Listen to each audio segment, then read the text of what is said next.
Plus presents this program in color.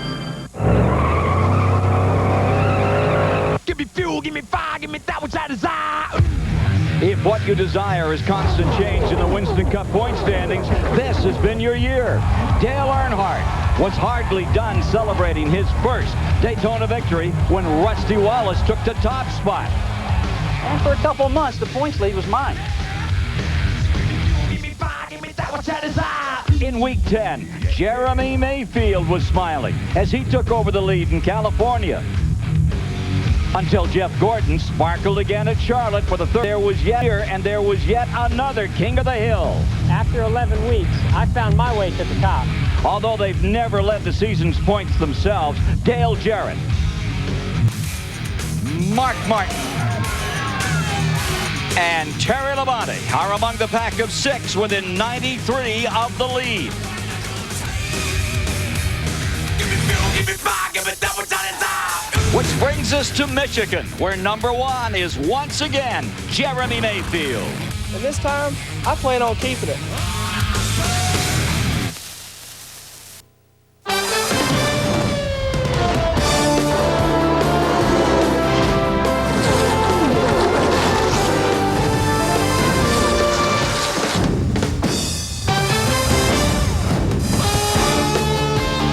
In celebration of NASCAR's 50th anniversary,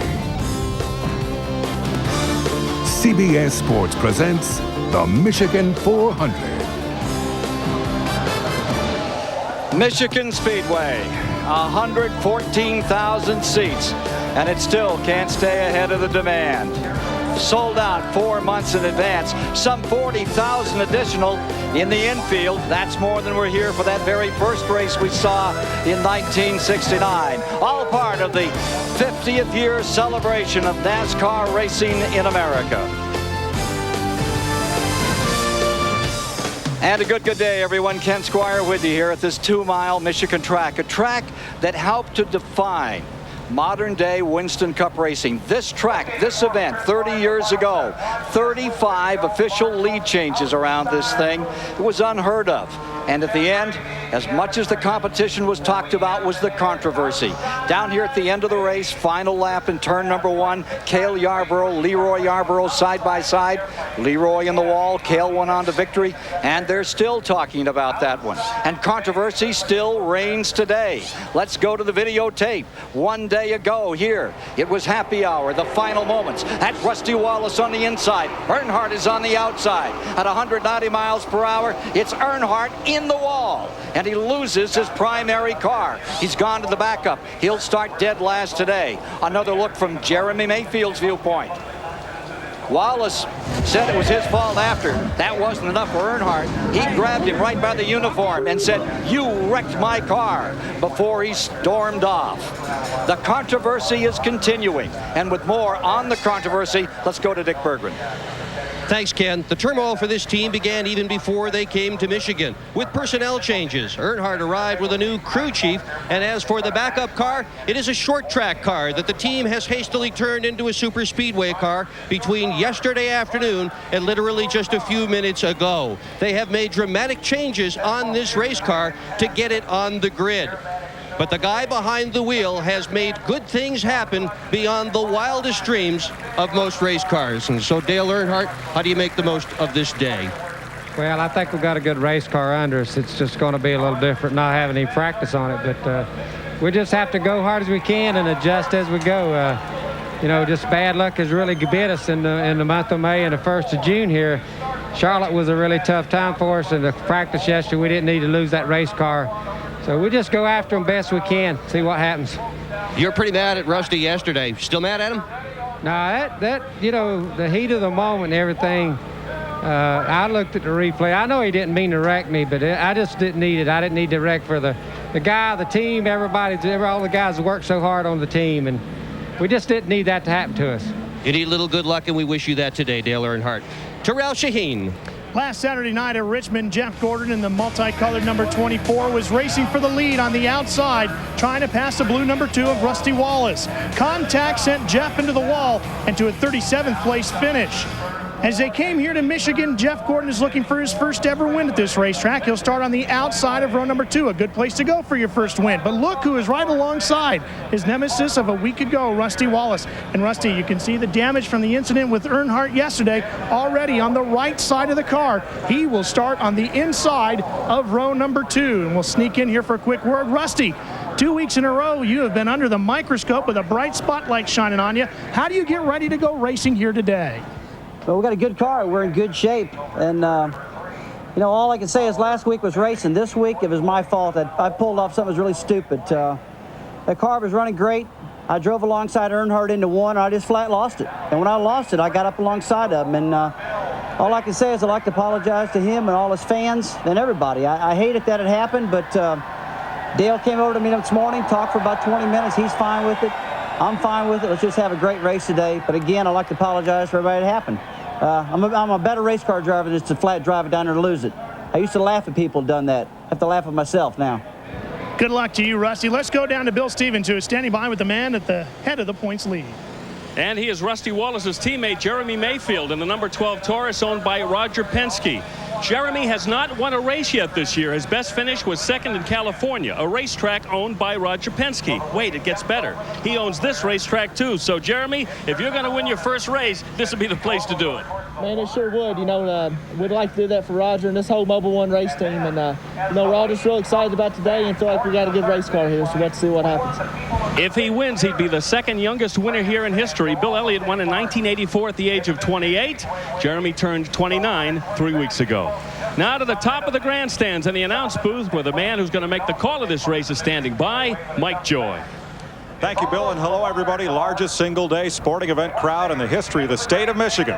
What's brought them is this tight point race, the unparalleled view from this curved grandstand around the front straightaway, and what a place to go racing. The points, how tight are they? 5 drivers are within 53 points at the top of the chart. Any one of these 6 could leave Michigan with the point lead today. So I turn to my experts. The 1979 winner, Buddy Baker, and 2-time Winston Cup champion, Ned Jarrett. Buddy, this place is so wide and so competitive. Professor, what do we see today? Believe me, 4 wide down the front straightaway, 200 miles an hour going into turn 1. You have to have a car that goes through the corner, handles very well. You have to have short track characteristics through the corner, a fast car down the straightaway. Well, Ned, the heartbreaks here have come not from lack of speed, but sometimes lack of the right race strategy. Yeah, and that could include, do you change 2 tires during a pit stop or no tires or whatever. We'll see that going on during today to get track position and then towards the end of the race to try to win the race. But fuel mileage always comes to mind when you come to Michigan because the track is so wide, the racing groove wide, we don't have many incidents that brings out caution flags. So fuel mileage is a concern, and the driver can have a lot to do with that here today. Fuel conservation may start right now. Some drivers may not fire off until the pace car moves. Let's go trackside for the command. Gentlemen, start your engines.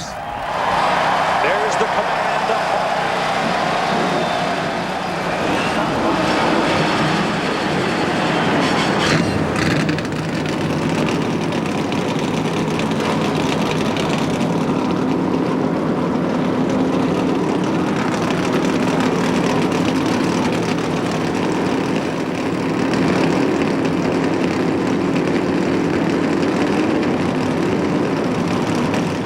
Cale Yarborough gave the command. He won the first NASCAR race here 30 years ago. Get strapped in for the starting lineup next. In celebration of NASCAR's 50th anniversary, CBS Sports coverage of the Michigan 400 is sponsored by Ford. The official truck of NASCAR is built Ford tough. Goodyear, innovators of run-flat technology. And by Pennzoil, specially formulated for today's stop-and-go driving. Stop, go, Pennzoil.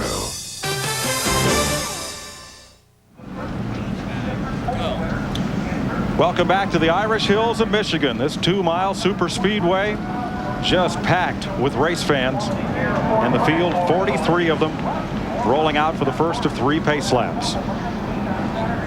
Today, it's been warm and it was sunny all morning, but you see those big clouds. And at 75 degrees, the humidity now up to 60%, 10-mile-per-hour winds from out of the west. 116 trackside, 111 in cars as they rolled off, and a threat of rain later this afternoon. We had hail, tornadoes, thunderstorms on Friday here. Here's how they'll line up. First pole of the year for Ward Burton. He and Dale Jarrett each get their second front row starts of the year. Row number 2, Rusty Wallace, a 3-time winner here, and Jeff Gordon, who's never won here. Kevin LePage, the rookie, has a great effort going 5th, and Bill Elliott, who's won here 7 times. Mark Martin, a 3-time winner this year, and Wally Dallenbach takes over Ricky Craven's car. Ricky Rudd won here in '93. Jeff Burton won the IROC race yesterday here. Terry Labonte won that thriller at Richmond last week, and Darrell Waltrip in Dale Earnhardt's car. Lake Speed makes his 400th start this afternoon, and the rookie point leader, Kenny Irwin Jr. Jeremy Mayfield is the point standing leader. Joe Nemechek, 4th at Texas, his best this year. Bobby Labonte swept both races here in '95. And Rich Bickle returns. He's in for injured Greg Sachs. Bobby Hamilton won at Martinsville this year. Jeff Bodine, a winner here in '94 in August. Johnny Benson had a top 10 here last year, and Ted Musgrave a 3rd and a 4th in last year's 2 Michigan races. Kenny Wallace with 3 top 10s this season, and Michael Waltrip makes his 26th start here. Dale Earnhardt is a 2-time winner of this race, last in 1990, and Morgan Shepherd has a new ride for the Stavola brothers. Jerry Nadeau made his Winston Cup debut a year ago here. Rick Mast, 3rd here in '94. Brett Bodine and Jimmy Spencer, a pair of Fords in row 15. Jeff Green makes his 6th start of the year. He's been with 3 different teams, and Ernie Irvin, the defending race winner. John Andretti crashed in practice. He lines up with Kenny Schrader.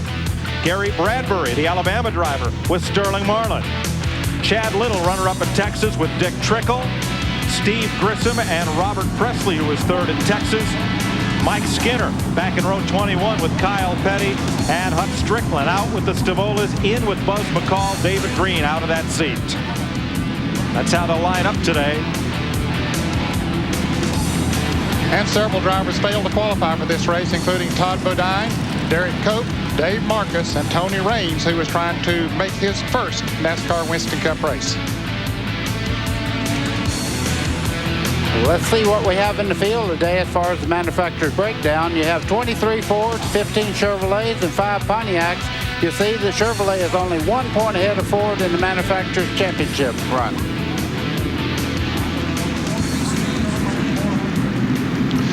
There are 43 cars starting today's race. We'll go 200 laps, 400 miles. Fuel window, 45 to 55 laps. Total purse, $1.8 million. And the record for the race was set by Rusty Wallace in 1996 at over 166 miles an hour. Pretty fast average, including pit stops. Look at this racetrack. It's a D-shaped oval here. 18-degree banking in the corners. Front straightaway, 12 degrees, and 5 degrees on the back straightaway. And it is quick.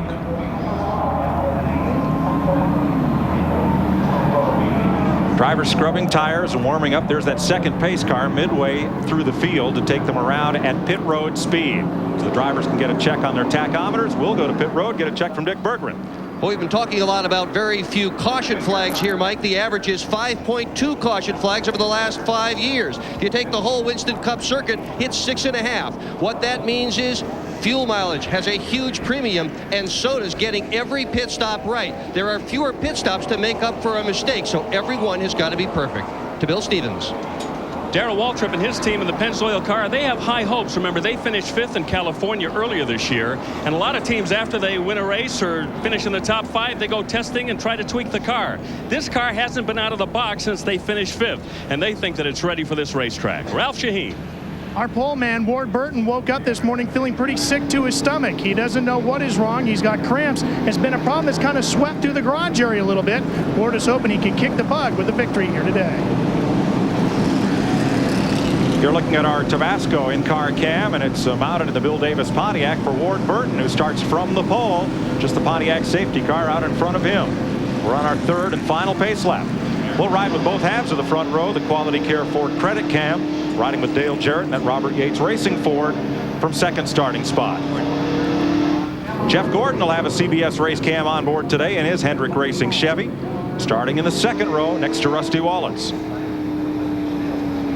And the Valvoline in-car camera for Mark Martin in the Roush Racing Ford, starting in 7th position, a 3-time winner this year and strong in yesterday's practice. Randy LaJoie back into the Busch Series, which conflicts with dates here in Winston Cup, so Wally Dallenbach takes over that car for injured Ricky Craven. The Budweiser race cam starting from 8th. And our CBS race cam on board with Jeremy Mayfield, the point standing leader, goes off 15th in the Penske Crenifers Racing Ford. And the Phillips Electronics onboard camera mounted on Jeff Bodine's Matty Racing Ford from 20th position. Now, Dale Earnhardt qualified 25th, the last driver to lock in a speed on the first day of qualifying Friday. But that brush with the wall damaged his car too badly to be repaired for today's race. So he has to drop back in the field on this final pace lap, and he will start scratch. Ken Squire? 11th time in modern Winston Cup history you have a car that is coming from the second day of qualifying. Morgan Shepherd, who is the fastest car here at over 182 miles per hour. Morgan driving that Circuit City number 8, starting in 26th position. Fastest car here for both days, but the field, the first 25, are set from Friday's qualifying. Getting ready for a start, here's Mike Joy. It was about 85 degrees that first day of qualifying, and it was some 20 degrees cooler yesterday. So Shepherd has the top speed of the week. Pace car dives in as they come up from 55 miles an hour to the green flag.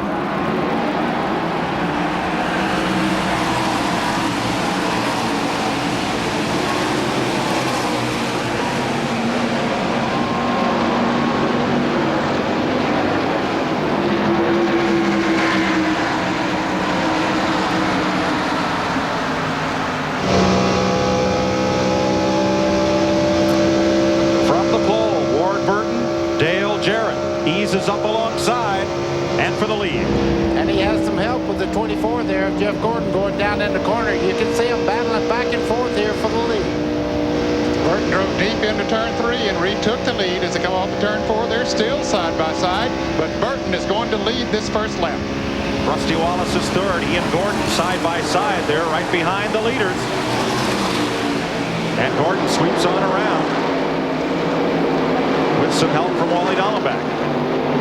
And when we say with some help, drafting definitely plays an important role here at the Michigan Speedway because of the speeds they run. Buddy Baker said they run over 200 miles an hour down the straightaway, and you can certainly get some drafting effect from that kind of speed. Fourth race that Ward Burton has led this year, the South Boston, Virginia graduate of the Grand National Series. Look at Bill Elliott there in 4th place right now, running towards the front. Bill Elliott, the past master of this racetrack, really making some moves. Here they come, 3 abreast down the front straightaway. Mayfield around Waltrip and Nemechek, and 3 abreast right behind them. This is what they came to see, Ned. And they try to get down to 2 wide as they get into the corners, because that 3 wide racing in the corners sometimes won't get it. And you can see Wally Dallenbach in the 50 there, wiggling around as he started off the corner. The car a little bit loose getting off the corner. The 50 there. We see the 50 there, but Jim Gordon there now has pulled up on the inside of Dale Jarrett, taking over the 2nd position. And Darrell Waltrip's on the chase. He's up to 13th position, working that low line. Off turn 4 is a favorite spot for them to get 3 wide, and there they are. Kenny Wallace down on the bottom, Jeff Bodine, Bobby Hamilton. Talk about manufacturer's parity, Mike. You got a Pontiac out front, a Chevrolet in 2nd, and a Ford in 3rd. Of course, it's early in the race. It looks to me like Jeff Gordon in 2nd place right there really wants to lead and get that 5-point bonus for leading this race. He's making a charge as we speak. And here is Earnhardt. He is up to 36th position after starting 43rd, Ken. Yeah, he's on the charge. In that first lap alone, he knocked off 7, picked up 1 more. He is flying as he closes in here on Penn State. Has not had a chance to even check on this car. It's absolutely fresh. No laps on it as it comes down the main straightaway. Tracking Kenny Schrader off into the corner goes Earnhardt in an untested car. Buddy, a short track car. But is that really a disadvantage here? I don't think so. I think the corners, first of all, run fast down the straightaway. You have to get through the corners good and clean. You can see Earnhardt's car not giving him any trouble. He seems to be able to run with Kenny Schrader, and he has his best car here. 4 laps complete under green. Ward Burton, Jeff Gordon, Dale Jarrett, Bill Elliott. Multiple winner here.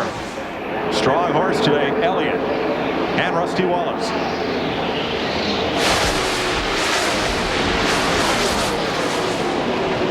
That lead draft is about half a mile long. You can see Jeff Gordon now moving in on the quarter panel there for our race leader. Right now, he would love to have that extra little 5-point bonus at the end of the year. If you lead every race, that can be a huge advantage. Ralph Shaheen. Mike Ward-Burton and the team won the pole using the older 18-degree engine from Chevrolet and General Motors. Here today, they are racing the brand new SB2. They used the old 18-degree engine to qualify because it was a much better qualifying program from last year, but they feel that they can race better with the SB2. Bill Stevens? Not only that, but the engine builder for that team is Terry Elledge, who put in a long time with the Childress team. He knows how to make a race motor make horsepower. That 18 degrees is the valve to cylinder head angle, and General Motors' new engine is used by most of the teams here. They call that the SB2 or Small Block Generation 2. The first engine dates to 1955. And here comes Gordon hunting the lead. He looks underneath Ward-Burton as they come off the corner. And Mark Martin trying to make a move back there, but here's Gordon now on the inside. He's going to lead this lap. Give him the 5 points. He did lead that lap as they come by the flag here. The two Fords have linked up together and caught the lead twosome now. So we have a good race up front. Every driver that leads a lap in a Winston Cup race gets 5 bonus points. The driver who leads the most laps gets an additional 5 points. So Jeff Gordon's Chevy out in front of Ward-Burton's Pontiac and Dale Jarrett's Ford. Then Bill Elliott, Rusty Wallace, Wally Dallenbach in 6th. Dark horse or strong horse Dallenbach today? I would say he would have to be considered a dark horse, but he also has a very strong horse today in that Chevrolet number 50. And there's something about not having a regular ride on the season that would make you extend yourself a little extra here. And everybody pulls for Wally Dallenbach to get a good ride because we think he has a lot of ability. Top road racer, making a strong transition to oval track. You're on board with Mark Martin, following Jeff Burton. This for 7th place.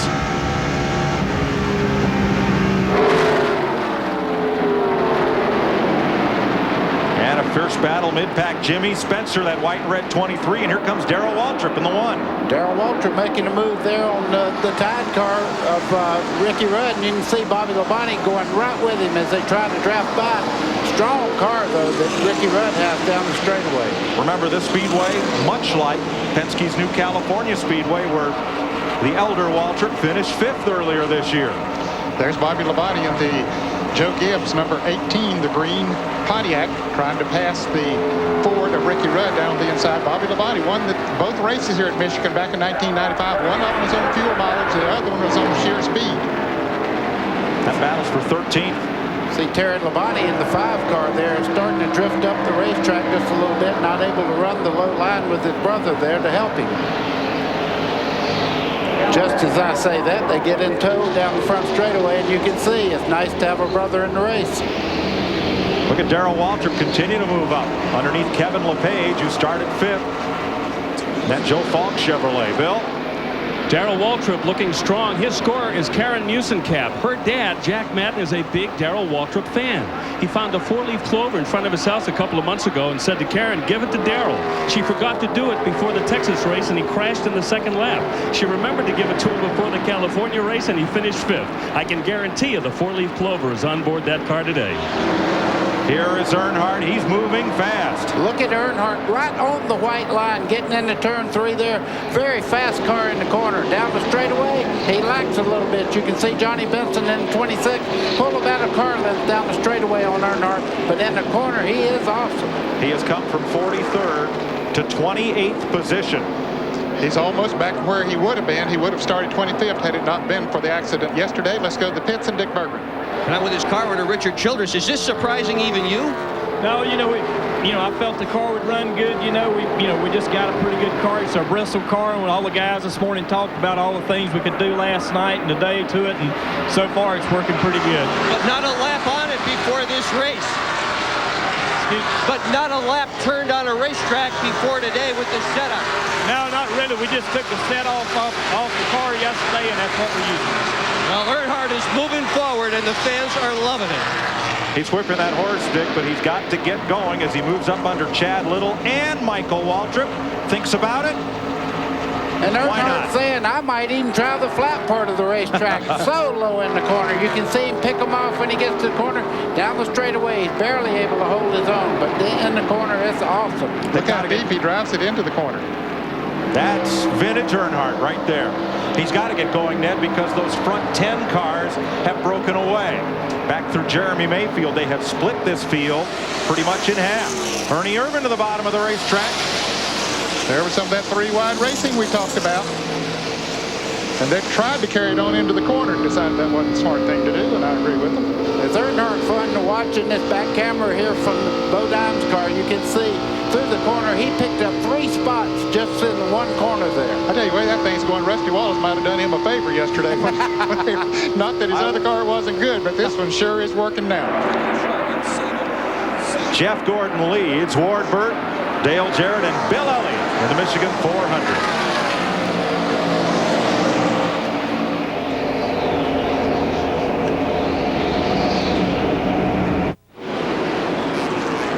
Welcome back to Michigan, where Jeff Gordon is threatening to run away. But the battle from second on back is a hot one. Ward Burton, Dale Jarrett, Bill Elliott, and Jeff Burton is coming. Mike, you can see the interval there. That's about a quarter of a turn that Jeff Gordon leads by. You can see right there Gordon going by. Pretty good gap in between he and second place. Well, look at that 99 car. He's come right up net on Bill Elliott. Yes, he has. He started in 10th place. He is now running in the 5th position, and he's been running there just sort of sizing that group up right in front of him. He has a faster car. Now he gets on the inside of Elliott as Jarrett gets on the inside of Ward Burton. Ned, I think what they're doing, a lot of the spotters on top of the grandstand up here are seeing Earnhardt run the low line and really making time. They say try the bottom of the racetrack. It seems very quick, and you can see the front cars now starting to use the lower line through the corner, just as Burton's doing right there. Goes past his older brother Ward, who started on the pole, and Jeff Burton rolls up toward the front of the field. Gordon across the line with a 2-second lead on Dale Jarrett. Jeff and Ward Burton, Bill Elliott, Mark Martin, Rusty Wallace, Wally Donald back in 8th, Jeremy Mayfield 9th, Kenny Irwin in 10th. There comes Mark Martin using that low line there, trying to go by. You can tell the lower part of the racetrack right now is favoring the cars that can run down there. And Ned, Ward Burton's car is just climbing the hill in every corner. Yes, there he is on the right of the screen. Yeah, the handle has gone away a little bit on him, Mike. It was very fast there those first few laps, but after the tires have heated up, you can see it moving up there, and Mark Martin now coming down on the inside of him as they come off the turn 4. From Ward Burton's car, looking back at Bill Elliott. You can see that Ward Burton has a very fast car down the straightaway there. What happened to Mark Martin? He was passed a minute ago. I would bet that coming off that corner, he lost a little bit of grip and had to get out of the throttle. Once you lose momentum on this racetrack, it takes a while to get it back. Mark Martin coming back on the inside and now drifting back because he's alone in the low lane. And look at him lined up to draft on the outside. Rusty Wallace in the number 2. Moves past Martin. Here comes Mark again. Well, he's running a low line, but you see right there, the car tends to move up the racetrack. He loses a little forward bite as he comes out of the corner, and you can see Bill Elliott kind of move away about a car length down the straightaway. Ned, how much of that is handling, and how much of that may be the draft? Because there now Martin's up in the draft. A lot of it is handling because when he's down on the inside, his car, he doesn't get the line that he needs, and it sort of pinches it off and binds the car up coming off of the corner, and he loses momentum. As you said that, he went to the outside of Ward Burton. He's going to try to pass on the outside, and he has a drafting partner now, Bill Elliott in the 94. Rusty Wallace just behind him in the 2. Mark Martin and Jeff Burton were likely the fastest cars in yesterday afternoon's late practice. And while all that racing was going on, Jeff Burton moved around Dale Jarrett, took over second. And he's going to see if he can do anything about that lead that Jeff Gordon has been building up, which is now extended to about 2.7 seconds. There's the loneliest man in town.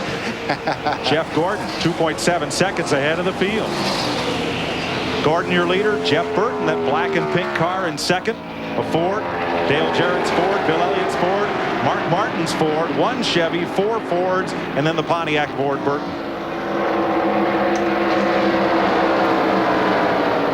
And now a wide variety of lines coming off the corner. Well, from Jeff Bodine, that's Michael Waltrip, number 21 on the outside. Michael Waltrip using all the racetrack high in the middle part of the corner, down the straightaway. Michael Waltrip has a very good car. As you can see, the car that we're riding with Bodine down the straightaway, losing some car length down the straightaway. 2 updates from the pits. Morgan Shepherd may have lost a cylinder, and Kenny Schrader, car handling tight, drifting back. Here's our First Plus Financial onboard telemetry on Jeff Bodine. You can see as he comes out of the corner there, he starts building 8,000 right along there. Gets to 85, almost 9,000, and close to, well, it is 200 miles an hour, right at the end of the straightaway as he goes into turn 3.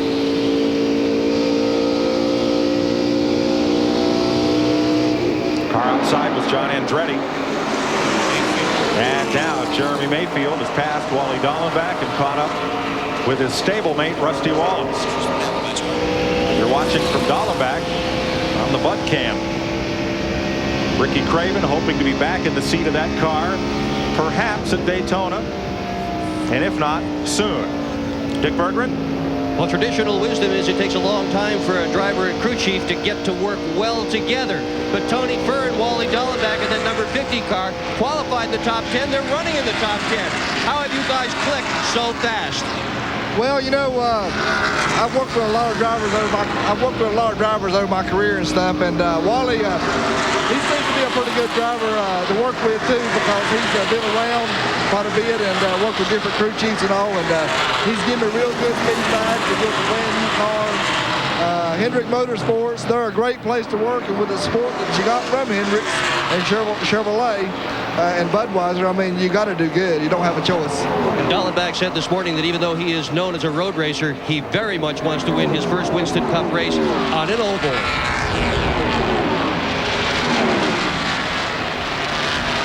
There's Brett Bodine on the inside battle. He's in 32nd position. Fine with Hut Strickland and Rich Bickle. Mike, if Wally Dallenbach was to win his first race here, he would be the first driver that ever won his first race here in Michigan. That's right. No first-time winners here. Dale Jarrett won his first ever Winston Cup race. Except Dale Jarrett. Thank you. Dale Jarrett. Thanks, Dad. Thank you, Dad. Here's a battle for the 4th position. Mark Martin has been up beside of Bill Elliott several times. You see he's using that low groove. Elliott in the 94 red car using the high groove. Still hasn't been able to make the pass. Let's go to the pits and Bill Stevens. Bill Elliott having quite a run today. One of the We'll check back with Bill in a moment. There's Martin again looking to the low side on Elliott. Side by side, and Elliott eases ahead just a bit again. Yeah, he has the momentum coming off the high side of the racetrack. It shoots him down the straightaway. Namarco running there the next time. Move down to the inside. Bill will still give him plenty of room down there, because apparently his car is working better up there. You see Dale Jarrett running up there. The car up in front of them there is the 99 of Jeff Burton. So he's using sort of the middle of the groove. That time Mark was not able to get on the inside of Elliott, so we'll have to try another strategy. And Jeff Gordon's lead now at 3 seconds. Another good battle. That's Jeremy Mayfield moving underneath the pole sitter Ward Burton. Here comes Rusty Wallace. So Mayfield's gotten past his teammate. Yeah, you see Rusty right now looking on the low side of Bodine as they come off the corner there. But wow, I mean, they're really looking for places to run. Ward Burton, excuse me for saying that. From the Tabasco cam on Ward Burton's car. Average speed through 50 miles, 176 miles an hour. That is fast company.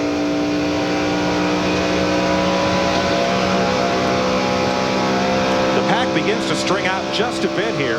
Leader Jeff Gordon is by himself. Then that 4-car draft for second. Then 4 cars battling for 5th. And 3 battling for 9th. Wally Dallenbach come down the straightaway there. Closed a lot of ground on. You can see there that Rusty Wallace is really battling a loose condition getting in the corner. Wally Dallenbach made a great move going into turn 1. Ooh, they bumped. They got together a little bit there. No harm done. Those cans aren't recyclable, guys.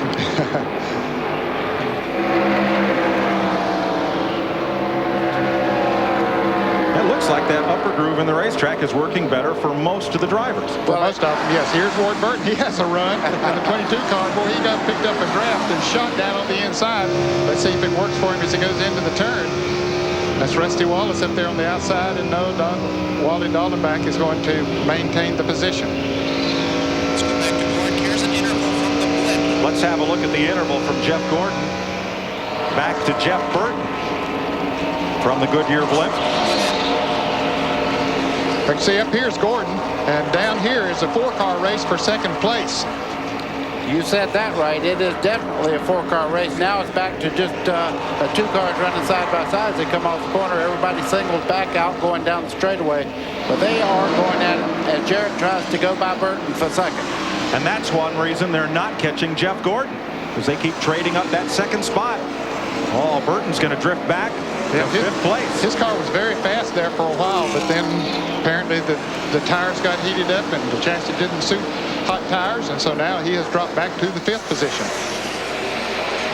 31 laps complete. Jeff Gordon out in front of Jeff Burton, Dale Jarrett, Mark Martin, and Bill Elliott.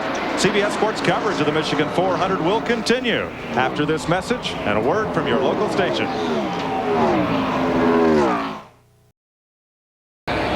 Welcome back to Michigan. Jeff Gordon leads by 3.1 seconds. 1998 marks the 100th anniversary for the Goodyear Tire and Rubber Company. For the last 70 years, you've been watching the Goodyear blimps hovering over many terrific events. Today, it's the Spirit of Akron carrying on that proud Goodyear tradition. A lot of great 3-wide racing toward the back of this pack. It's 3 wide now. It's 4 wide as they started off the corner. You can see there the 77 of Presley in the middle there, Schrader, and on the very bottom there, that's Rick Mast in the 75 car. And they just won't give it up. Kenny Wallace has been right in there with them. Or excuse me, that's Mike Skinner just behind. They have really been going at it, but Mike, it's costing them because they're not as far as they would like to be in front of the leader, Jeff Gordon. They're racing out of turn 4 right now as Gordon goes in to turn 3. There's your leader. Ward Burton led at the top of the day. Jeff Gordon took over and took off. Look at the interval. There's Gordon left side of your screen. Here comes that pack chasing him. Mark Martin into second place. I believe these 4 cars right here are catching Gordon just a little bit now. They're running him down as they are fighting it back. You can see it's less than a half a corner now that the lead has right now. These guys are flying. They had cut it down to about 3.1 seconds, but now with that pass that Mark Martin made the last time around, they were 3.5 seconds behind. So just a little bit of a pass can make a difference. Now I expect Mark Martin, now that he's got up there in second, he seems to have a very fast car, that he might close it in. When 2 of those cars get side by side, they displace a much larger volume of air, and it slows them both down. The one thing that right now that Mark Martin would love to have is to have Jarrett where he could go to the bottom of the racetrack, but Jarrett's car seems to be working better on the high side of the racetrack, so they can't really form a great draft all the way around the racetrack. Martin is second in the number 6. Jarrett's 88 is third. The 94, that's Bill Elliott. The 99, Jeff Burton, winner of yesterday's IROC race.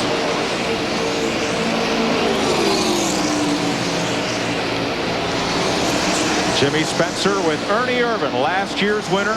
And Ernie Irvin has made a great run up through the field. He's up to 13th position now. He came from 32nd in that Pontiac number 36. So Ernie having a great run here, moving towards the front. Ernie Irvin. He's about 16, almost 17 seconds behind the leader. But coming through the traffic the way that he has cost you a lot of times, as we talked about there a moment ago. It'll cost you a half a second a lap when you get on the inside of somebody or make a pass. Ernie Irvin nearly lost his life at this racetrack. A practice crash left him with a 20% chance of survival and perhaps no chance to ever race again. But he came back in '96 and won this race 1 year ago, starting 20th. So going for the back to the front here is nothing new for Ernie Irvin. Not at all, and he's got a great drafting partner there with Bobby Labonte in the green car just behind him, and just behind him, Bobby Hamilton. At third place, Dale Jarrett holding Bill Elliott at bay.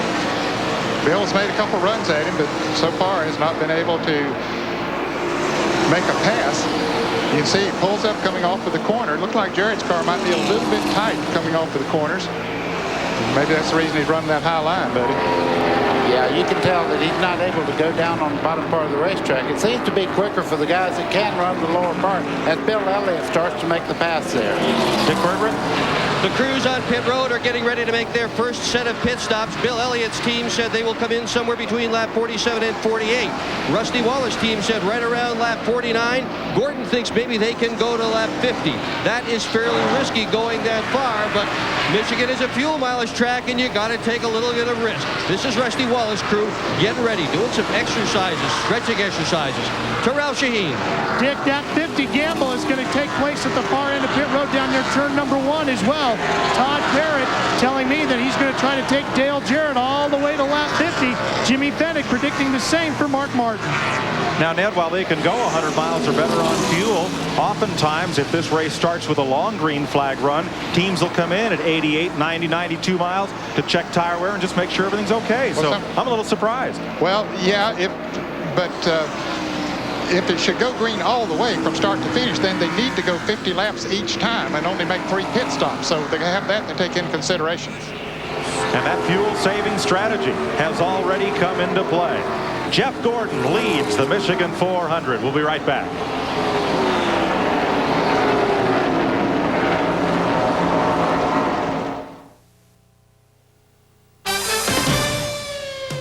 This CBS Sports Race Summary is sponsored by Texaco, a world of energy.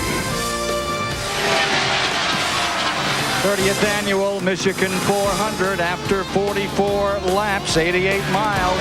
You've had a couple of leaders out here, just one lead change, but it's been the story back in the pack with this 175 mile an hour average that has kept this crowd galvanized, mostly in the first 20 laps by Earnhardt. Looks like he may be getting ready to pit. In the first 20 laps, he passed 23 cars. Then he backed up 2 spots. Marlin and Andretti went by him, and he's about 23 seconds down to the leader, running in 21st as he came into pit. First one in, he may have burned up some rubber as he made that big run from last spot. Here's Dick Berggren. Earnhardt, the very first to pit. They're going to try to tighten the car up a little bit. The tail end is trying to lead the nose just a tad on it. They're going to put all the gas in they can possibly get. There's that change right now in the back window to try to tighten the car up with just 4 fresh tires. Chocolate Myers, maybe the most important guy today. He's the fueler. And Earnhardt's gone with a good stop. 20.1 seconds. Bill Elliott is in. So is Ward Burton, the pole sitter. Elliott getting right side tires. They're done. A lot of fuel. 2 tire stop, and he's away. That's part of the strategy we talked about that we might see here today. 2 tires trying to get track position. Ward Burton, Bill Davis's crew completing the stop. Now that's a 4 tire change. Second can of gas going in. He's done. He's gone. Rusty Wallace headed down pit road. Now we're working the 49th lap right now, the leader is. So these drivers probably will not be able to make it on 3 pit stops. Ernie Irvin and Kenny Irwin Jr., Kyle Petty, and Michael Waltrip also in. Dick? Yeah, here's Rusty Wallace. This is a good race car he's got here today. This is the one that finished second at Charlotte in the 600 to Jeff Gordon. They are also going to go the 4-tire route for Rusty Wallace. Bob Tracy is the fuel man. Billy Wilbur, the guy on the front tires. And on the rears, Mark Armstrong. And good stop for Wallace. 17.2 seconds. Rick Bast is in. Kenny Schrader, Jerry Nadeau, Steve Grissom, and point leader Jeremy Mayfield and Joe Nemechek come down pit road. Kenny Irwin is in. 49 laps. Nadeau's pit. A little extra time there on the right rear. And there's Mayfield, second car from the bottom of your screen, the Winston Cup point leader. And the leader is about to enter on pit road. Jeff Gordon making a pit stop. Lake Speed is in. Mark Martin's going to stay out, so he'll lead this lap. Dale Jarrett comes into the pit. Smart move by Mark Martin. Get him 5 bonus points. Mike Skinner making a stop. Here's Dale Jarrett, the 98 car for Rich Bickle and Jeff Burton. Dick Berggren with Gordon. Here comes Jeff Gordon as the Rainbow Warriors get ready to go to work with Shane Parsnow on the front tires, Mike Showers on the back. Mike Belden putting a lot of emphasis on getting every possible bit of fuel in. Barry Muse, the jackman. This is a brand new race car. Turned the wheel for the very first time on Friday. It has been a rocket ever since. Look at this. They want to make sure they get every bit of fuel. 18-second pit stop. Let's go to Ralph. 4 tires around a wedge on the 99 of Jeff Burton as gas man Jim Gilbert goes to work. Bobby Christensen, the catch can man, watches as they stall the 99. When he sees the fuel come out, they let him go once he got it restarted. And here's Mark Martin. You ride with him down pit road as the leader comes in to make his first stop of the day at 51 laps. Martin had taken over the lead when Jeff Gordon came into the pits. He led that 1 lap and got him 5 bonus points. Let's go back to the pits and Ralph. The big move with Mark Martin's number 6 is to adjust the air pressure. They want to get him handling better. They changed the right side tires and now go to work on the left side. Both cans of gas are going in. They will adjust the air pressure by about a pound to make this race car handle a little bit better, and Mark is back underway. This round of stops should hand the lead back to Jeff Gordon as Wally Dallenbach and Bobby Hamilton make their pit stops this time around. Gordon, or Bill Elliott. Yeah, Bill Elliott. He only took on 2 tires. That's I think right. that he will be the leader of the race. He isn't too far in front of Jeff Gordon, but Bill Elliott has picked himself up those 5 bonus points and has the lead at this point. Elliott, a 7-time winner here at Michigan Speedway. The second time he came here, the town of Brooklyn and city of Jackson adopted his race team, and a group of local businessmen got on the side of that unsponsored car.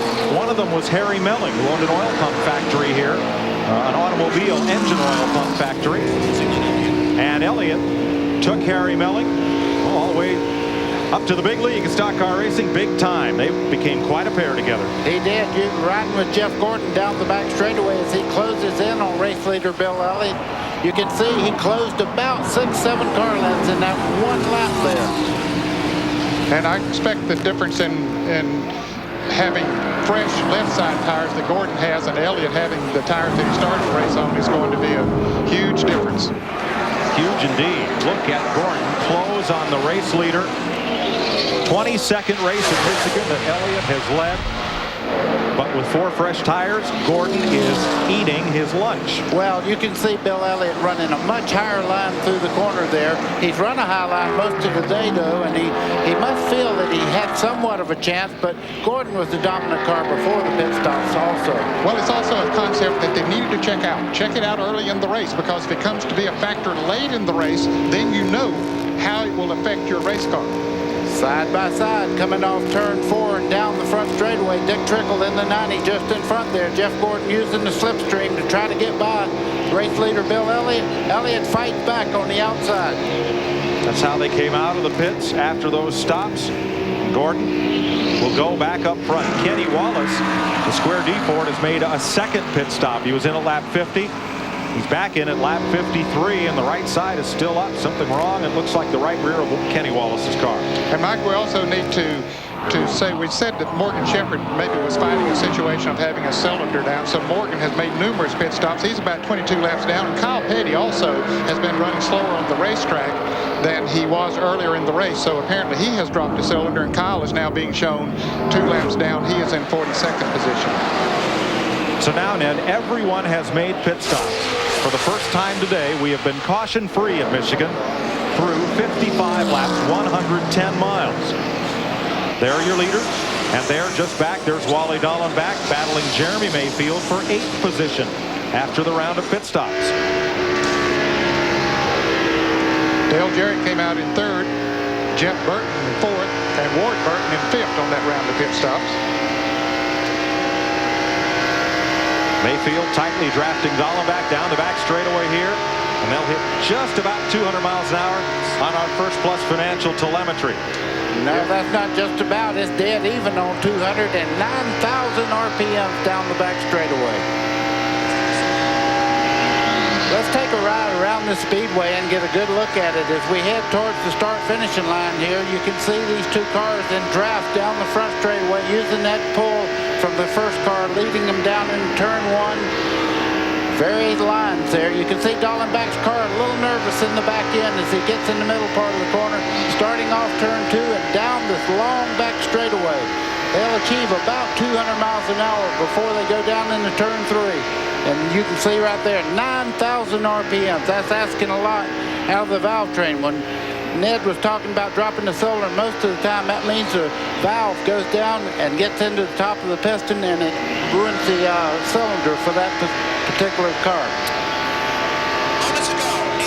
Moments ago, Morgan Shepherd's first ride with the Stavola brothers was a short one, as he took the Circuit City Chevy behind the wall. Shepherd replaced Hut Strickland this week. Strickland was named to drive the Buzz McCall number 96. They released David Green. Jeff Gordon's putting some great cars down right now. Johnny Benson, one of the Roush racing teams there, the 26, goes the lap down to Jeff Gordon. He's really getting around this racetrack well, Ned. Yes, he is. I expected Johnny Benson to be a major factor here today. He likes this racetrack. He won a pole here in the past when he was driving for another team, and has had some awfully good runs in this car this year, but apparently the chassis is not just right on him today. Benson's from Grand Rapids. It's his home racetrack. Jeff Gordon continues to lead here in Michigan.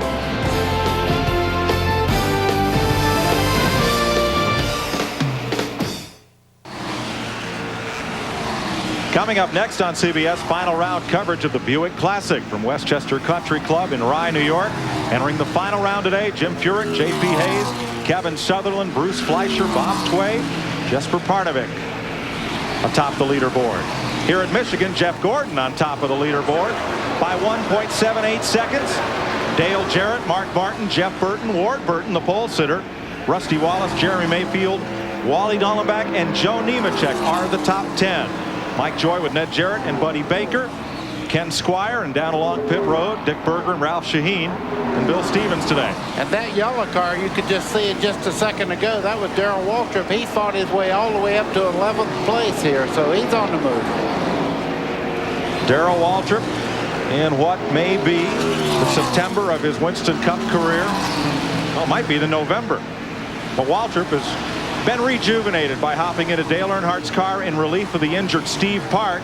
Park hopes to return to the circuit at the Brickyard the first weekend in August. He expects to test some maybe in July. I believe that he's going to test there. The race in Indianapolis at the Brickyard is, of course, in the early part of August. A lot of side-by-side racing still going on, buddy. Oh, it is that. You can see these guys. You don't have to be fighting for the lead to have a great race. Back in the pack, these guys take these positions just as importantly as the guy leading the race. So when there's great action like this, it's good to see. Teammates side by side. Jeremy Mayfield underneath Rusty Wallace. That is for 7th and 8th. Wallace was one of the most outspoken critic of multi-car teams and was quite a holdout. But when Roger Penske saw the opportunity to merge with Michael Krenefus with this second team and 29-year-old Jeremy Mayfield, Wallace in this week's Detroit News said, "I don't know how I could have been that stubborn for so long." He says it's been tremendous. It's been a great asset to both Jeremy and Rusty to have this partnership. And it appears to be an advantage. They're sitting up there atop the point standings and had very consistent years. Neither of them have won so far this year, but both of them have been close. Well, they better get underway there. Wally Dallenbach is running back. You can see him in the 50 car there. He's caught Rusty Wallace. Now, Wally Dallenbach is doing a great job in the 50 car today. Well, like you said, buddy, not having a regular ride may be something to the way he's pushing that button. Ned, look at this. The car that won the race last year, the 28 there, Kenny Irwin Jr. driving it this year, just got lapped by Jeff Gordon. Irwin, nonetheless, the top rookie on the tour so far this year. He and Kevin LePage have been the rookie of the race each 6 times in this young season. Dick Berger. Well, Jeff Gordon has got an interesting potential pit strategy for this event. We've had 3 long practice sessions, the most important of which was yesterday afternoon. And in that practice session, he did some very strange things with tires, some things I've never seen before. They just changed left side tires, put on some brand new ones, took them off, put on some scuffed left side tires. left the rest of the car alone. So this morning I asked Ray Evernham, what's that all about? Are you guys getting set up to maybe do a 2-tire change late when everybody else does it 4? He looked at me and said, Dick, did we practice with just 2 tires on the left side and then change them? These guys are definitely up for some treachery. Let's see how that all plays out at the end of the race. This is one of the few Winston Cup tracks where Jeff Gordon has not won yet. Jeremy Mayfield there in the 12, right around the base of the racetrack, right around the white line, around the corner there, taking a very low line, picking up position after position. That car is on the move. If you have a car that'll work down there, I agree with you, buddy. I think that's the fastest way around the racetrack. Mark Martin has been running that groove all day, and he's coming. Actually, Mark is gaining a little bit on the leader.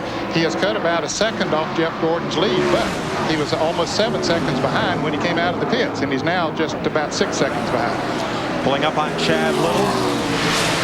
Let's check with Ken.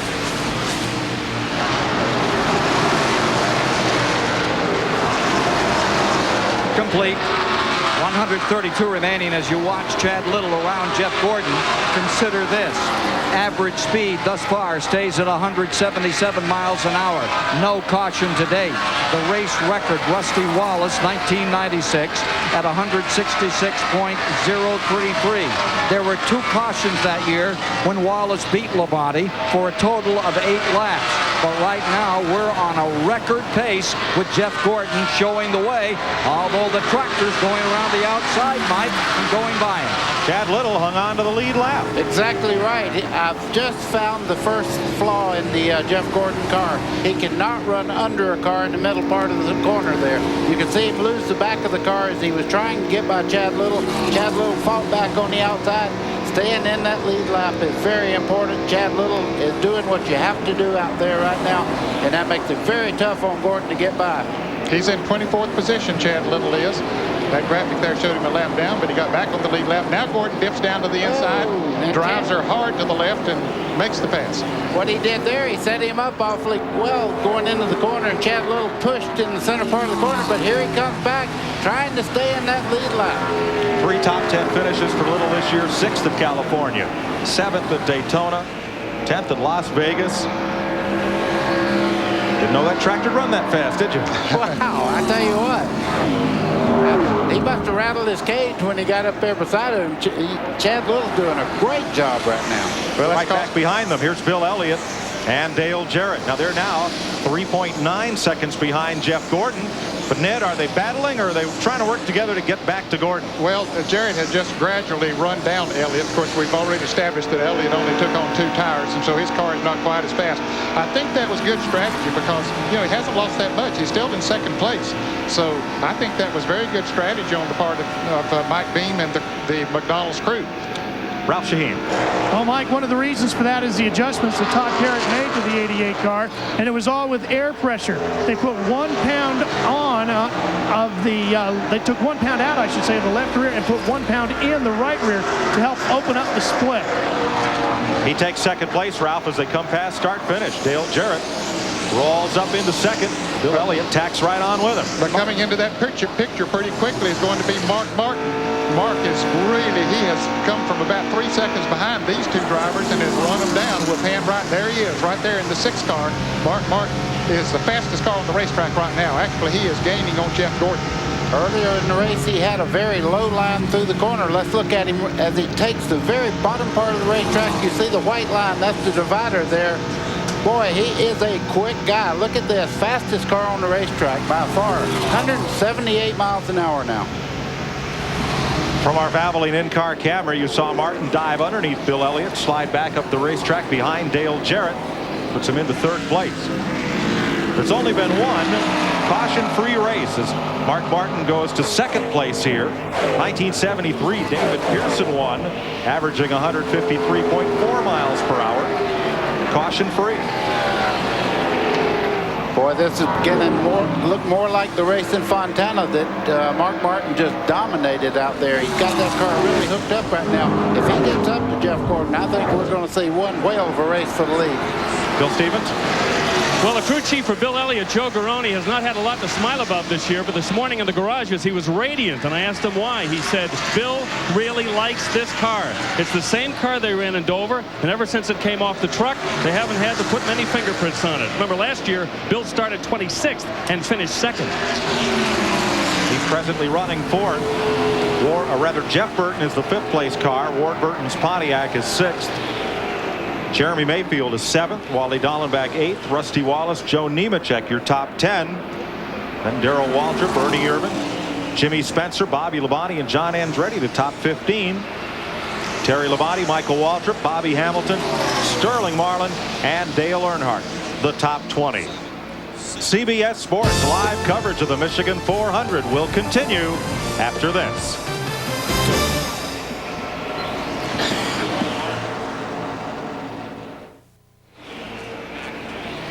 Tune in for a network television first Winston Cup racing in prime time. The Pepsi 400 at Daytona. Saturday night, the 4th of July fireworks are at 8 p.m. Eastern Time here on CBS Sports.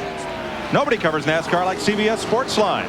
Get the latest news and in-depth columns, plus updated standing, video highlights, and more. Get on the fast track at cbs.sportsline.com.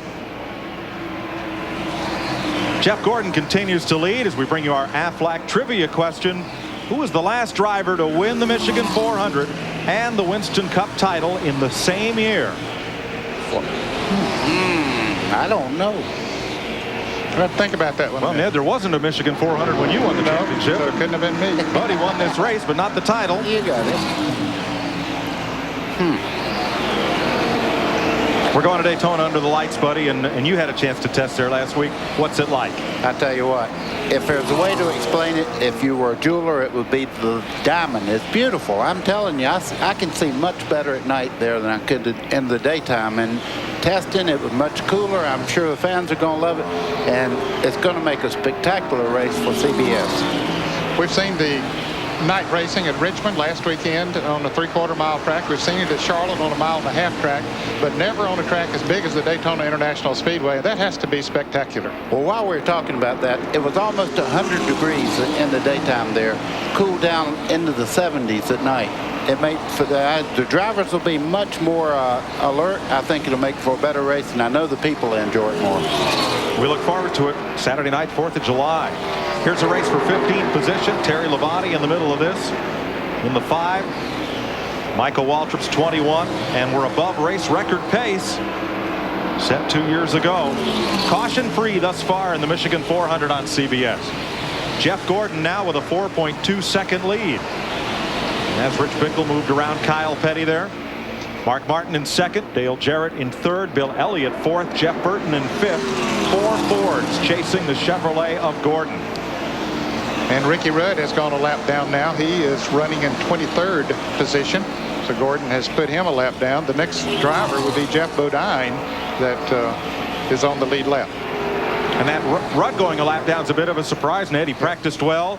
And I think we're all pulling for Ricky Rudd to keep his streak intact. 15 consecutive seasons in victory lane at least once. And many folks after practice thought this could have been the day. Yeah, I thought he would have a better run than he's having. Here is Gordon now going by Jeff Bodine, putting him a lap down. Showing you where he is really, really strong. In the center part of the corner, Jeff Gordon was just a rocket ship then. Down the straightaway, he does not have that much advantage over the other cars. But when he gets in the corner, the 24 of Gordon is just awesome. And he really liked to be able to make the pass the way he did there on Jeff Bodine. That was on the outside. You mentioned a moment earlier about when he gets down on the inside of a car, and is down on the inside of Schrader here, putting him a lap down. It seemed to work okay. Let's ride with the Phillips onboard cam with Jeff Bodine and negotiate this traffic. And now Gordon pulls up right up on Dale Earnhardt. Earnhardt fights back, but I don't think he has. Oh, you can see the car lose grip there as he started out of the corner. Earnhardt got sideways a little bit. Here, you can see right now that Kenny Schrader in the 33 fights back to keep from going a lap down also. Well, he had been passed, and he saw an opportunity there to get back on the lead lap, and he took that opportunity, and he is momentarily at least back on the lead lap. Well, let's see if Schrader can hold the bottom of the racetrack with that push. Another car's alongside Gordon. He's got a battle yet again. Here comes Bodine to get back on the lead lap. Ned, that's what I was telling you. He's got a little aero problem there when he gets around other traffic. Right out by himself, he's very, very dominant. But he gets into heavy traffic. He does not have the grip in the corners that he needs to have. Gordon up in the high lane behind Earnhardt. Squeeze is just in front of Jeff Bodine. And now Gordon gets down on the inside. Let's see if he can hold it going into the turn. Well, his car's been a little bit loose there, buddy. He's got a tough man on the outside, but Earnhardt's car moves up the racetrack right there. Gordon makes the pass. Ralph Shaheen. Well, Mike, Dale Earnhardt might be having a tough week behind the wheel, but he's had a pretty good day behind the desk. He just recently signed up a new driver for 5 years with a 5-year option. That's a pretty heavy deal. He must have had a lot of power on that guy. It was his son, Dale Earnhardt Jr., signed him up for 10 more years. First contract he's had with his dad. Guys, while Jeff Gordon is racing all of this traffic here, he's losing that lead that he has. Mark Martin has cut it down to less than 2 seconds, about 1 3/4 second now. And that's the least lead that Gordon has had under green since well before the pit stop. We've been caution-free here at Michigan. We're closing in very quickly on halfway. 86 of 200 laps complete. Jeff Gordon has led the most of them. Is that neat or what? Be able to ride with Mark Martin as he's catching Jeff Gordon just in front of him up there in the 24. Mark Martin taking a very, very low line going in the middle part of the corner there. You can see his car is really sticking well. Go back to Ralph. Mike, you've been talking about the tires on Mark Martin. Well, here's what they did to them on that last pit stop. They adjusted the air pressure. They went up 1 pound on the right front and down 1 pound on the right rear. But what's even more important is the crew said we could have gone at least another 4 laps before we needed to pit. They said if this race stays green, it's ours. Mark Martin was on pit road at lap 50. So, Ned, the outside of that fuel stop window at 54 laps, that seems to be, that's about as big as that window will get. Yeah, I think so here today, Mike, especially at the speeds that they're running. They're burning a lot of fuel, but it's interesting that we see as many cars that went that 50 laps as we did. But Mark Martin had already started conserving fuel because he went an extra lap longer than anyone else. So he has a 2-mile advantage. If he does that all the way, it could be big at the end of the race. Here is the progression of the interval over the last 5 laps, and you saw as Jeff Gordon had to battle Jeff Bodine, Dale Earnhardt, and Kenny Schrader. His lead evaporated. And Darrell Waltrip. He and Joe Nemechek have been in 10th and 11th place, just like that, since the pit stop.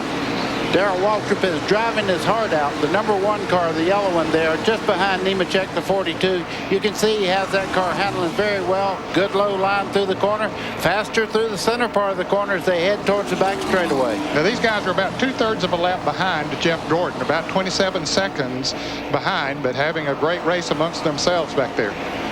Just ahead is Rusty Wallace, the 9th place car, and behind them in 12th place Ernie Irvan. There's Rusty, whose car does not appear to be as strong as it was in the first green flag run. Wallace is in 9th place.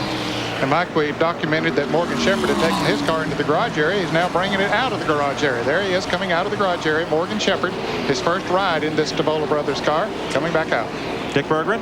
Well, Mike, the reason that Rusty Wallace's car is not as strong as it was early on is the car is loose. Back end is trying to come around. And unfortunately, it is so loose that they're talking about putting a spring rubber in the front end of the car. If they have to make a pit stop under green and put that spring rubber in, it is going to be very, very costly. Not so bad under caution, but they don't have the time to do it and do it quickly under a green flag pit stop.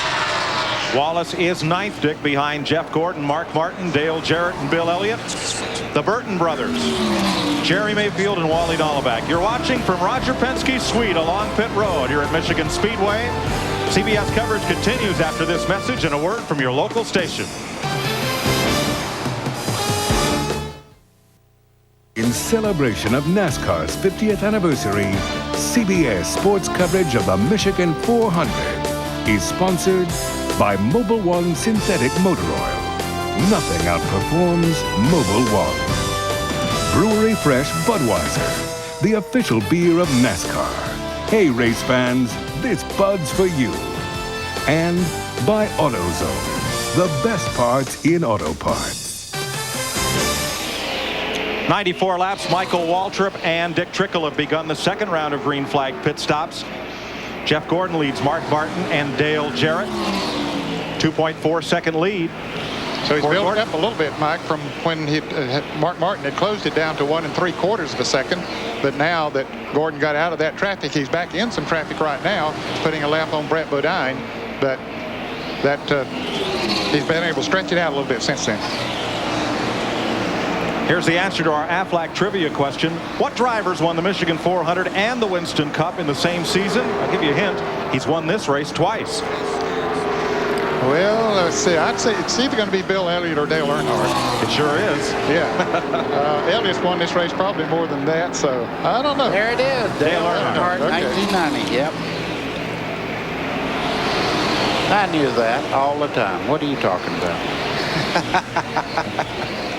Pit stops at the ready. That's Bill Elliott's pit. Joe Garone up on pit wall. There's Joe Nemechek's pit. Nemechek and Darrell Waltrip locked up in a big battle. Back for 10th spot. Now, Mike, Bill Elliott has already gone farther on this run than he did on the first one. He stopped on the 47th lap the first time, and now he has gone 50 laps since he made his pit stop. Ernie Irvin in 36, moving past Rusty Wallace. And in front of all these guys, Darrell Waltrip just went up there and blew by everybody as Jimmy Spencer in the 23 moves in on Rusty Wallace. Rusty not handling well at all, losing position after position right now. Pole sitter Ward Burton is on pit road. He surrenders 5th place. There's our Tabasco cam. And Ralph is there. And Mike, he came in awfully slow for one reason. He was out of gas as he came down pit road. He had just enough speed to coast in. So they got the car fired back up as Wayne Shaw gets more fuel and then it dies again. Now it fires up again. It's still not taking. They're spraying the ether down into the carburetor trying to get it to start. They're going to push him now. This is why it's so costly to make sure you get your fuel gauge just right. Finally, they get him started on a very costly stop, Dick Berggren. Earnhardt in for his second pit stop. Chocolate Myers with the tank in. We've already had one in. They're going to try to adjust this car, get a little more speed out of it so he can maybe get his lap back. 18.91 for Earnhardt. He is taking pit stops before some of the guys with better mileage. That could cost him later. Ward Burton's stop was 28 seconds. Bill Elliott is in. The 4th place car on pit road. Elliott's Ford. He ran 51 laps this time. Bill Stevens. Right now, Bill Elliott is in a critical pit stop. The tire carrier and the tire changer in the back are new men. Their first day on the job. Joe Garone told me they've been losing a second or two in the pits previous races this year. It's very important for them to get Bill in and get Bill out so they don't lose too much track position. 4 tires and fuel. And look at that on the rear tire, a little bit of a hang-up. They finally get it onto the car, but that's going to cost them just what Joe didn't want. 26 seconds for Bill Elliott. And it'll be the halfway point when Jeff Gordon returns the next time around. He'll probably stay out there and collect that bonus that goes along with leading at the halfway point, which is $10,000. Here's one of the Penske cars on pit road. This is Mayfield, the Winston Cup point leader. And Mayfield gives up 6th place to make his second stop of the day. We've been caution free. Now it's feeding time. Nemechek's in. Rusty Wallace is in. Sterling Marlin and Terry Labonte. Dick? Mayfield's engine sounds like it is right on the edge of running out of fuel. They just got the can in the back with enough fuel in it, and Mayfield was fine. Rusty Wallace, his teammate, meanwhile, pits right behind Mayfield. His engine is fine. Mayfield's engine stalled again. They do have the fuel to it. Mayfield with a slower stop than would be normal. Wallace, 4-tire stop, as did Mayfield. 19.1 on Mayfield. They are packing every gallon of gas in they can. Rusty, lap 100, that's halfway. He's got 2 stops done. Wallace's stop 18.2. Kenny Irwin on pit road. Kyle Petty, Rick Bass, Jerry Nadeau. And the leaders coming in. Jeff Gordon coming in the pits. So is Jeff Green and John Andretti. And Jeff Gordon did stay out there and get that halfway bonus. Dick Berggren. Gordon's crew is more experienced at this than just about anybody else. They consistently cut 17-second pit stops under green flag. That is extraordinarily important. These guys come in on Sunday only. They don't work on the car during the week. They practice these pit stops. And look at that. 16 That's what you get for practicing pit stops every night of the week. That's world class. Robert Presley, Johnny Benson, Steve Grissom, Bobby Hamilton, Ernie Irvin, Jimmy Spencer, Kevin LePage, all on pit road. Dale Jarrett down pit road, and so is Kenny Schrader. Mark Martin still staying out there, so he's the leader of the race right now.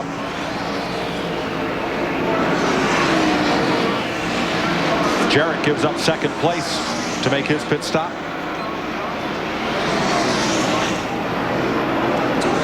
Ralph Shaheen. Mike, they bring Dale Jarrett in, and gas man Steve Allen, the size of an NFL linebacker, jumps over a 4-foot wall and carries an 80-pound can of gas with him. They change all 4 tires. They put 1 round in the left rear. They've got a full of fuel, and they are back underway. Wally Dallenbach makes his stop. Kevin LePage exits the pit. Chad Little comes in, and Mike Skinner. Second round of green flag pit stops. We've been caution-free thus far today.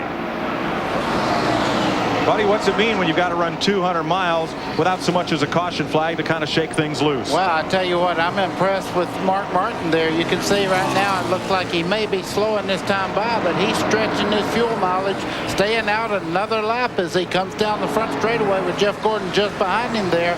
I tell you what, that could be huge later on. The gas mileage king of NASCAR, Darrell Waltrip, is on pit road, as is Bobby Labonte. And Jeff Gordon moves up past Mark Martin. Bill?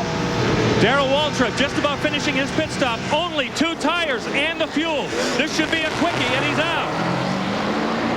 Playing for track position? I think so. Yeah, I would say definitely they're playing for track position. Now, when we saw Jeff Gordon, as we see Darrell come out of the pits, we saw Jeff Gordon move around Mark Martin. That put him back on the lead lap. Now Mark Martin is coming into the pits, so that's going to put a lot of cars back on the lead lap once he makes his pit stop, and he's coming down pit road as we ride with him. 55 miles an hour is the pit road speed today. And when he gets to a halt, Dennis Ritchie, Jimmy Elledge, Darrell Morrow, Shane Parker, Mike Ayer, Chris Dana, and Doug Newell will service that car for Mark Martin. Jimmy Fennig, new crew chief this year. Ralph?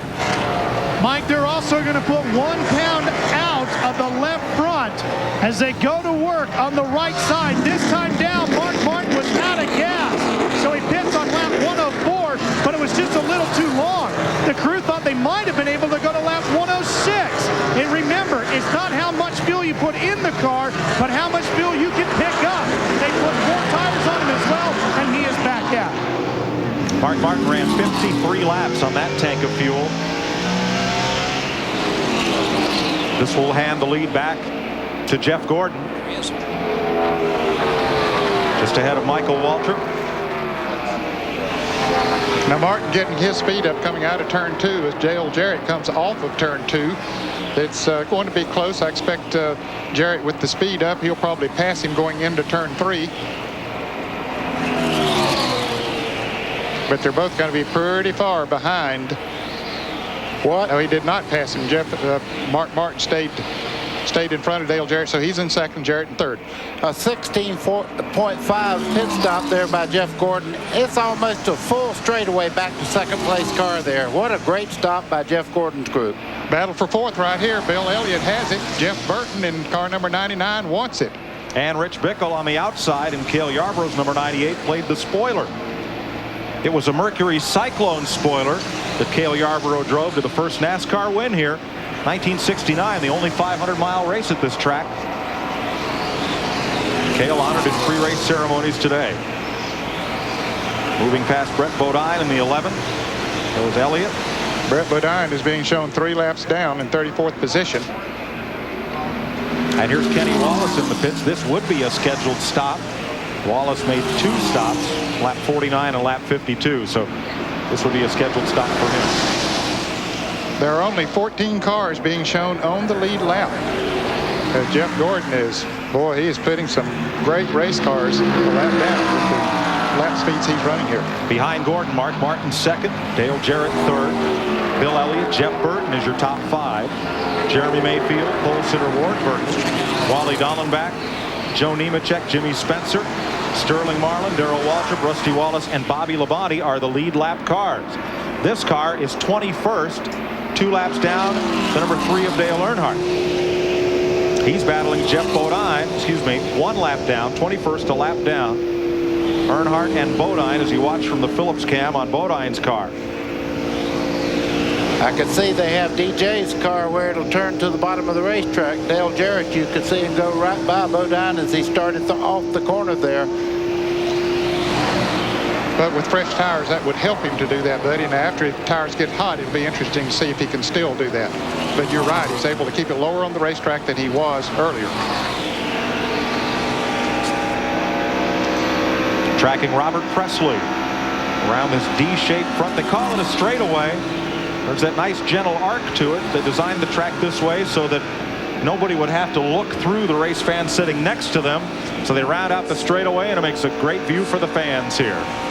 Jeff Gordon continues to lead the Michigan 400. We'll be right back.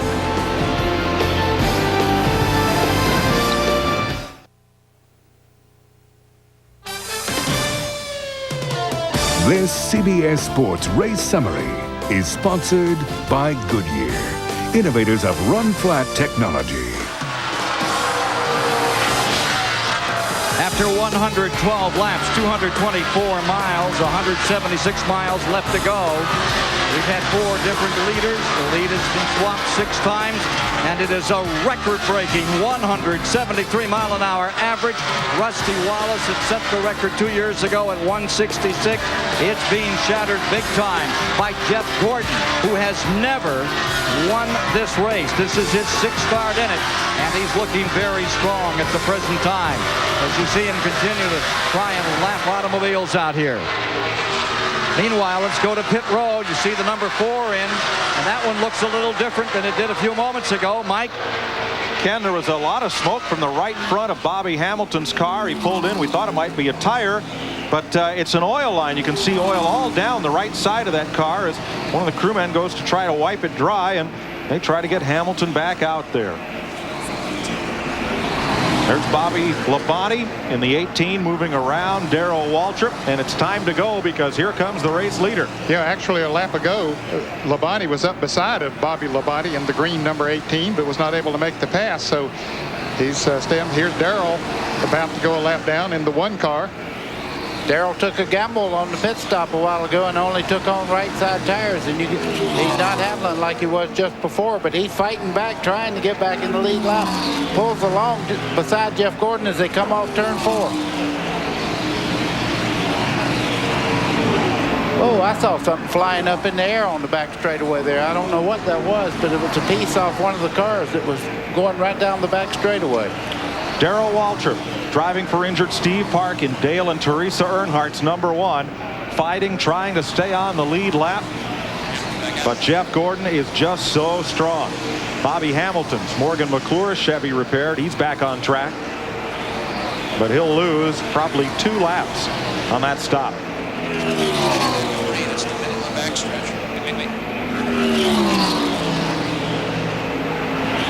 Jeff Gordon 8 seconds did you out see front. Jeff Gordon? He just run over whatever that is. Right here it is on the back straightaway. It's a piece of debris right there. I saw 2 cars run over it already. You can see it rolling along there.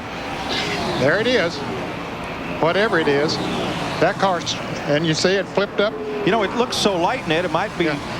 I don't know what it might be, but I'm sure if it was something NASCAR deemed was hazardous. But caution is coming out. Caution now coming out. And what a break for Bobby Labonte and Jimmy Spencer. Now can Darrell Waltrip get back in the lead lap? Boy, he's got to hurry. Has the leader taken the caution? I don't know if the caution came out. I think it did. I think it came out after they had crossed the start-finish line. Well, they don't think so, Ned. Here they come. Yeah, that's what I say. After they crossed the start-finish line, so they're still racing back to the flag, and Jeff will let him go. He'll let him get back on the lead lap. And wonder will he let Rusty Wallace? Now that's an interesting situation. No, here comes Waltrip pounding toward the start-finish line. Yellow flag in the wind. Gordon looks low. Here comes Rusty. Waltrip prevails. Wallace does not. Waltrip driving a Chevrolet. Wallace driving a Ford. Plus, last week, you know, there was a little altercation in Richmond. Well, now, do you think just 70 miles from Detroit with most of the top automaking executives here at the race, Ned, you think that Ford helping Ford has anything to do here? Yeah, I do. I really do. Yes. You better believe it. Win on Sunday, sell on Monday is a catchphrase that's still very much alive in Detroit. As these Fords, Chevys, and Pontiacs battle both here and in the showroom. Yes, sir. And now this will take away the strategy as far as the fuel mileage, those that we're going to have to make an extra pit stop. Now, if it goes green from here on, everybody can make it on one more pit stop after they make pit stops during this caution period. Would anybody gamble on this caution and stay out, having just been in the pits 20 laps ago? I don't think so. I don't either. I think he'll be coming in. Yeah, this is a good opportunity for them too to make some adjustments that we've come back that you couldn't make under a green flag pit stop. The pits are closed on this first lap of caution. As you listen in on Robin Pemberton, crew chief for Rusty Wallace, who came up just short of getting his lap back from race leader Jeff Gordon. Okay, just +1 in the right front. That's it. All right, it'll be the second time by. What Robin's saying is they'll go up a pound of air pressure on the right front, and because Rusty is not on the lead lap, he has to wait till the second time around to pit. Leaders are in. Only cars that are on the lead lap, and that's 12 of them, are allowed to pit. Gordon, Martin, Jarrett, the Burton brothers, Elliott, Mayfield, Dallenbach, Nemechek, Bobby Labonte, Spencer, Darrell Waltrip, and here's Dick Berggren. Well, if there is such a thing as a leisurely pit stop, you're watching it right now. The Rainbow Warriors are going to adjust the chassis on Jeff Gordon's car, trying to tighten it up a little bit. As incredible as it seems, in 10 starts, he's never won. Finished second here 3 times, running strong today. To Ralph.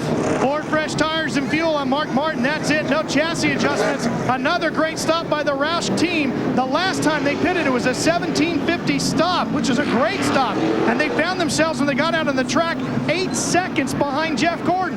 They were questioning NASCAR's radar control on Speedway on pit road here. This time, they're right where they wanted to be. Bill Stevens? Well, Bill Elliott's pit stop that time went a whole lot better than the previous one, but it was more leisurely, as Dick Berggren said. It was under yellow, and the tire changers in the back did their job flawlessly. They're a lot happier now than they were about 20 minutes ago. 119 laps are complete here in Michigan of the 200 they'll run today. 238 of the 400 miles. There's Rusty's crew, ready to go to work for the third stop of the day. 2 under green, and this the first caution flag opportunity for pit stops today. 12 cars on the lead lap. Then Wallace, Marlin, Ernie Irvin, last year's winner, Terry Labonte, and John Andretti among those a lap down. Ken Squire? Well, at the outset of today's program, we talked about how competitive this racing is. Consider this: 43 cars started, and over the first 200 miles, only 1 retired. That of Morgan Shepherd, who had the fastest car here at 182 miles an hour in his 16th start. Morgan, what happened?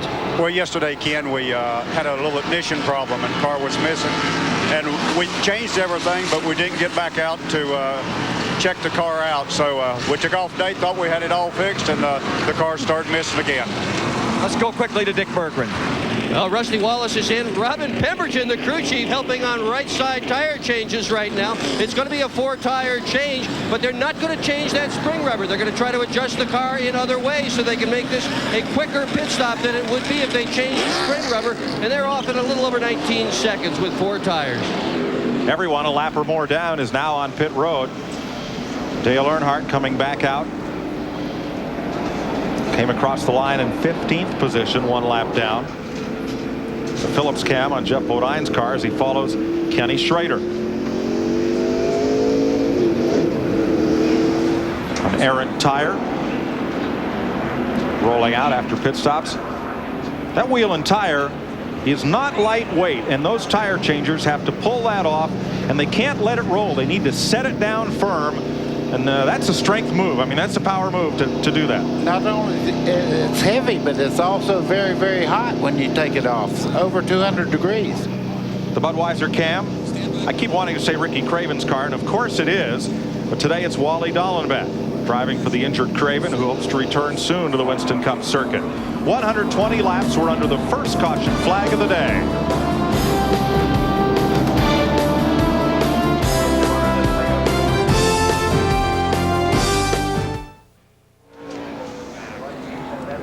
Many tracks festoon the top of the grandstand with sponsor flags, but today is Flag Day, and Roger Penske honors the symbol of our great country with the American flag atop every flagpole of every grandstand here at Michigan Speedway. And one lap will go back to racing here.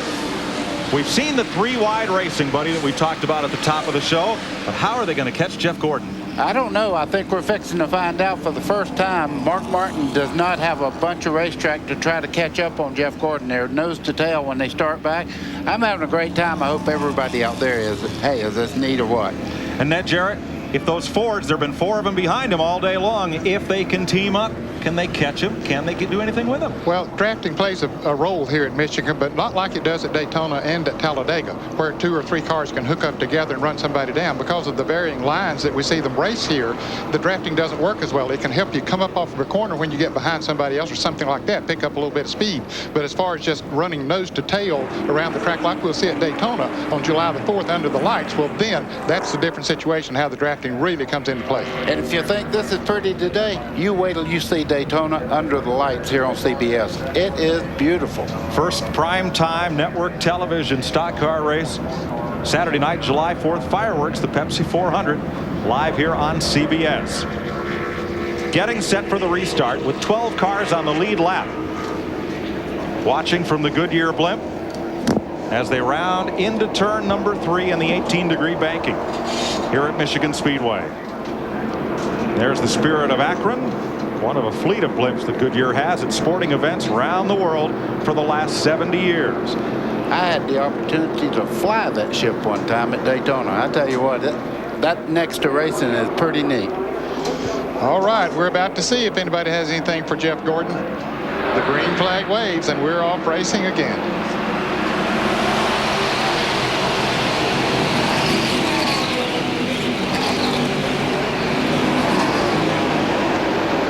Dale Earnhardt tries to get a lap back for the leader, and he's not going to make it.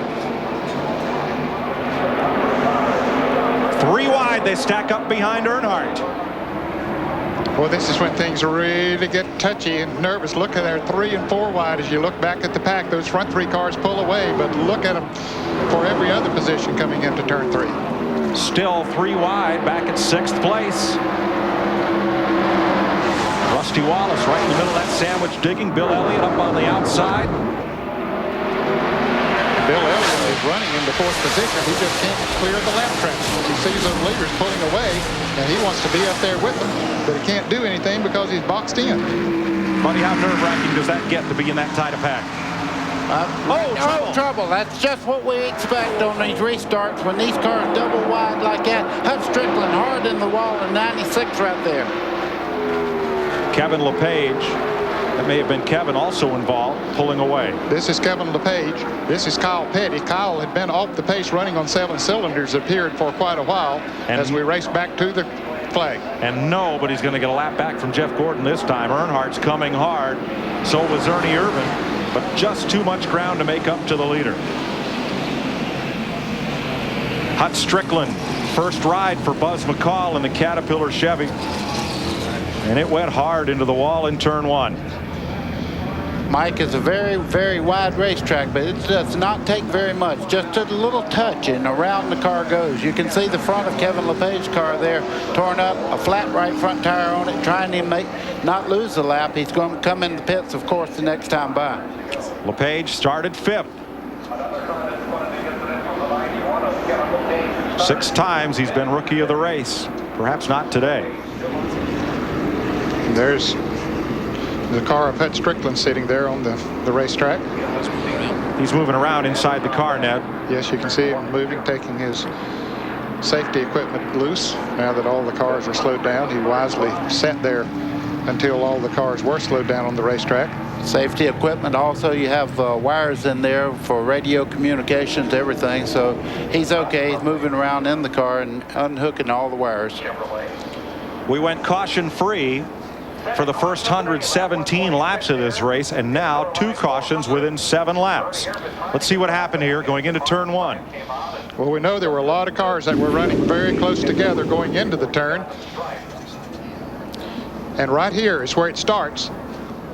a couple of cars make contact, and David Green used to drive this car. It's Hut Strickland today, and the 91 car ran into the back of someone else who had slowed down. Sterling, and that caused him to spin around. I think LePage got in the back of Sterling Marlin, Ed. I think you're right. Jerry Nadeau in the 13 there touches the back of the 96 car of Hut Strickland, and around the car goes hard into the outside wall on the driver's side, but luckily it hit right on the left corner instead of on the driver's door itself. And the 91 of Kevin LePage hit the car number 77 of Robert Presley, I believe. Right, that's correct. A little bit of the aftermath here. See Bobby Hamilton in the yellow number 4 coming through there, just sort of picking his way through. Buddy, when that happens in front of you, you can slam on that brake. Doesn't have a whole lot of effect, does it? Well, what you have to do is put your hands up in the air and let everybody around you know there's no brake lights on these cars, so you start waving to let the cars. You can see Kevin LePage get in the back of Robert Presley there, spinning him around. But that's what happened. It's like on the freeway. When things start happening, you run out of time to react. He's in the ambulance and he walked to him. Hut Strickland has walked to the ambulance. He is okay. He'll get a mandatory trip to the infield care center. 126 laps complete.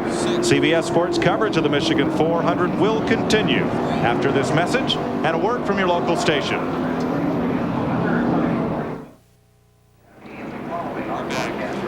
Saturday on CBS Sports Spectacular, high rollers of the PBA hit the fast lane at the AC Delco Classic. Plus, all-time tennis rivals Jimmy Connors and Bjorn Borg show they've still got it in the Challenge. Coverage begins at 3 p.m. Eastern Time. Then on Sunday, it'll be fast times in the Big Easy at the U.S. Outdoor Track and Field Championships, followed by more tennis action in the finals of the Challenge. Action begins at 3 p.m. Eastern Time. Now, while we were way on break, we were able to evaluate that accident. See the damage on the front of Ricky Rudd's car here, the car number 10. Now, we're going to take a look at the replay, and we're going to see that it happened a little bit different. Okay, right here is Ricky Rudd. Now, these cars up in front, there's Chad Little and Dick Trickle right there as they went into that turn. Now, we move it forward. Those cars had made contact right there. You can see Rudd runs into the back of Dick Trickle, and then the cars behind him, I think apparently the 96 car of Hut Strickland slowed down, and that's when Nadeau got into him. Absolutely. And as so often happens, the cause of that accordion action drives on while the mayhem is behind him. Yep. Happened so many times. Bill Stevens is in Ricky Rudd's pit. And then with his crew chief, Bill Engel. Bill, what did Ricky tell you what happened out there? Ricky said they went off 2 over there, and everyone started woed up in front of him. He didn't get woed up enough. He got into the 90 car, and he said they just started piling up behind him. That's basically all he had said about it. Car's okay. Yeah, everything's okay. Dick Berggren. Well, we hear about drivers running hurt. Right now, we've got a crew chief running hurt. Frankie Stoddard, who is the crew chief and front tire changer for Jeff Burton, whacked his elbow, a good one on the last green flag pit stop. Sunk to the ground, but you're looking better now. Yeah, I got a little bit of color back in my face. I don't know if I look any better, but I feel a little bit better. You going to be able to continue to change tires today? I think so. Keep putting a little bit of ice on it. I busted some lug nuts here on the pit box a little bit, and it felt, it doesn't feel good. I don't have a lot of control with my right arm, and that's the one I need control with, but it'll be okay for hopefully 2 more stops. He's a tough guy, Mike Joy. Thanks, Dick. Takes over 100 people to put on a CBS race telecast. You only see 7 of us. But one of the key folks was John Leonard. For 16 years, he innovated mobile announce studios, made speed shot mounts, camera mounts, expandable office trailers, pit communication centers, with whatever he could find on site or at the local hardware store. He was MacGyver long before they had a TV show. John Leonard lost his fight with esophageal cancer and its complications on Wednesday, June 3rd. And our sympathy goes out to his brother Fran, who works with us here at CBS, and the entire Leonard family. We will miss him, as he made quite a difference in our race coverage.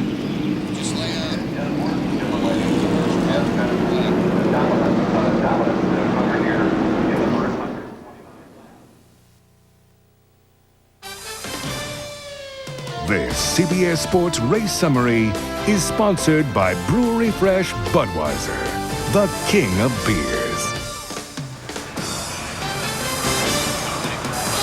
130 laps, 260 miles complete, just 70 laps remaining. We've had 5 different leaders. The lead has been swapped 8 times, and the speed has dropped down to 154 miles per hour with the second caution of the day with that hard hit by Hut Strickland.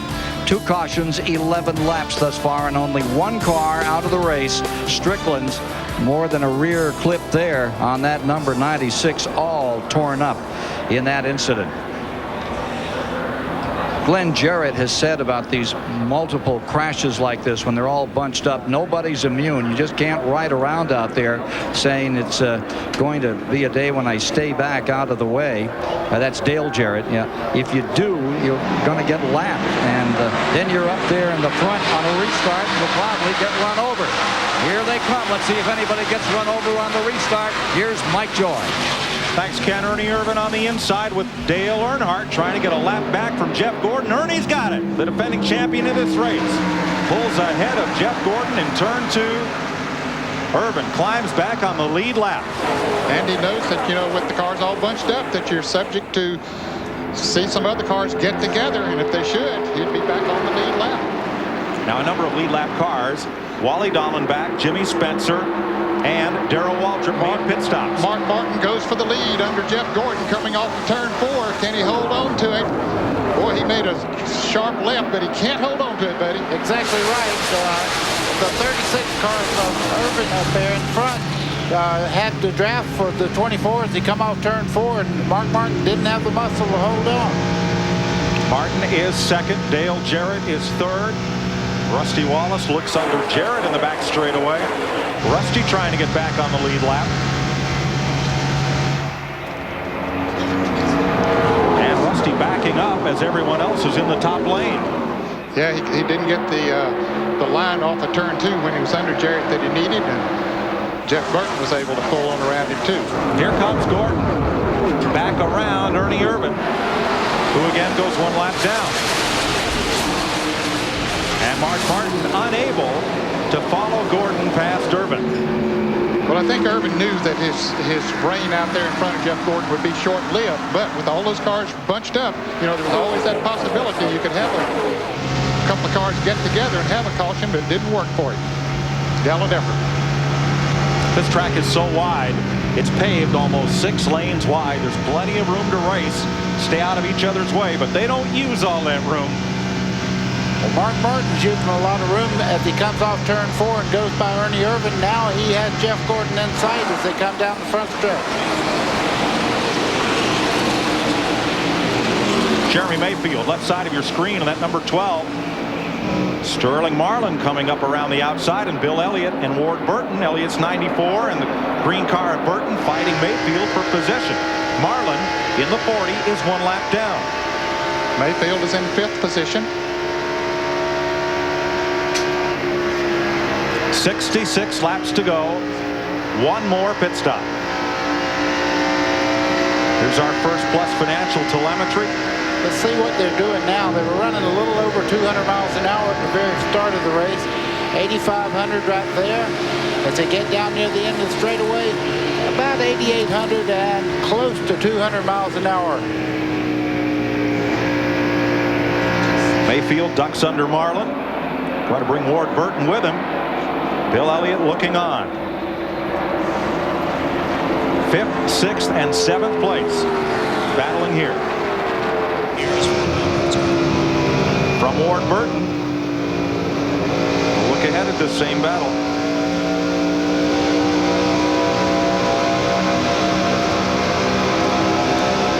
Ward Burton's best finish this season is 8th at Talladega.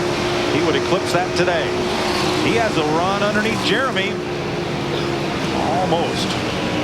See Jeremy's car get a little loose as he's on the bottom line. They're trying to get in turn 1. Elliott makes a move on the outside of the 94 car. Everybody lines up on the outside, and now it is Mayfield getting clotheslined in the back straightaway. Especially with these new tires on that outside line, seems to be working. Elliott's car goes high, and here comes Ward Burton down and in between them. Ooh, that's close. Oh, 3 wide down the front straightaway. Well, Ward didn't hesitate for a moment to stick that thing up there in the middle, did he? He's an aggressive race driver. Joe Nemechek there in the 42 car, the blue one there. Ninth place right now. Yeah, Nemechek's moved up well. Now he's bringing Wally Dahlin back with him and Bobby Labonte in the 18 into that battle. And pretty soon, you're going to see Mr. Excitement, Jimmy Spencer, right up with them. Spencer is closing on that group. And Mark Martin trying to close on Jeff Gordon. He's been up beside him, had a nose alongside him a couple of times, Mike, but just hasn't been able to pull off the pass. Well, right here is where Jeff Gordon is absolutely handling the best. Down the straightaways, he's got a great car. I think Mark Martin may be just a little quicker in the center part of the corners. You see him close in on the back panel there. Take a lower line. The 24, Jeff Gordon, goes up a little bit, closes in within a half a car length as they head down the back straightaway. This is for the lead at 62 laps to go. They'll all have to make another pit stop. Gordon is led by as much as 4 seconds under green. And he has already locked up the bonus for leading the most laps. There's a 5-point bonus for leading a lap in NASCAR Winston Cup racing, and also a 5-point bonus for leading the most laps. And Gordon already has that locked up. Somebody brushed the wall up coming out of turn 4. It was Joe Nemechek. There you see Bobby Labonte dive underneath, and Dahlin back with him. Nemechek got just a little too high and brushed the wall in that 42. Here's Elliott moving on the inside of the 40 car of Sterling Marlin, but he couldn't get the traction he needed. These guys are going at it. Buddy, you jump under one of those cars, you go, I think I can. I know I could. And then what happens? Uh-oh. I can't as you start off the corner. These guys are trying every way, every groove around the racetrack. Jeremy Mayfield jumps in between the two cars there to take that spot away from Sterling Marlin, but you can tell right now Jeremy Mayfield's looking all over this racetrack trying to find some place that his car is a little better than the cars he's racing with. And Mark Martin going for it here. He's got a run on him. I think he may make the pass as they head down into turn 3 right there, Mike. You can see that Jeff is fighting back on the outside. And you can hear the crowd over the roar of these engines. Ford versus Chevy. Not one person sitting down. They're all standing down the front straightaway as Jeff Gordon takes over the lead again. I don't know why they sell seats in Winston Cup races. Nobody uses them. Here Mark's going to try it again coming off at turn 2. Last time he got up there, couldn't quite do it this time. He'll have to work him again now for a lap or 2. Now you can see the front of Mark Martin's car as he started off turn 2 just then, kind of go out towards the wall, and then broke his momentum just a little bit coming off the corner. That's one of the characteristics of the so-called 5 and 5 rule this year. NASCAR mandated that the front air balance be 5 inches off the ground and the spoiler be 5 inches. And they say that that is one of the characteristics of the car, especially when you get around another car. When it comes off the corner, it has a tendency to pick the front end up just a little bit and won't let it turn the way that it would when you're out there running by yourself. The idea was not to make the cars any less safe to drive, but to encourage the ability of that second car to pull out and pass. And to slow the cars a little bit as well. NASCAR looks for ways to make competition close and at the same time keeping speeds down to some degree. Jeff Gordon continues to lead. Mark Martin, Dale Jarrett, and Jeff Burton in the Michigan 400. We'll be right back.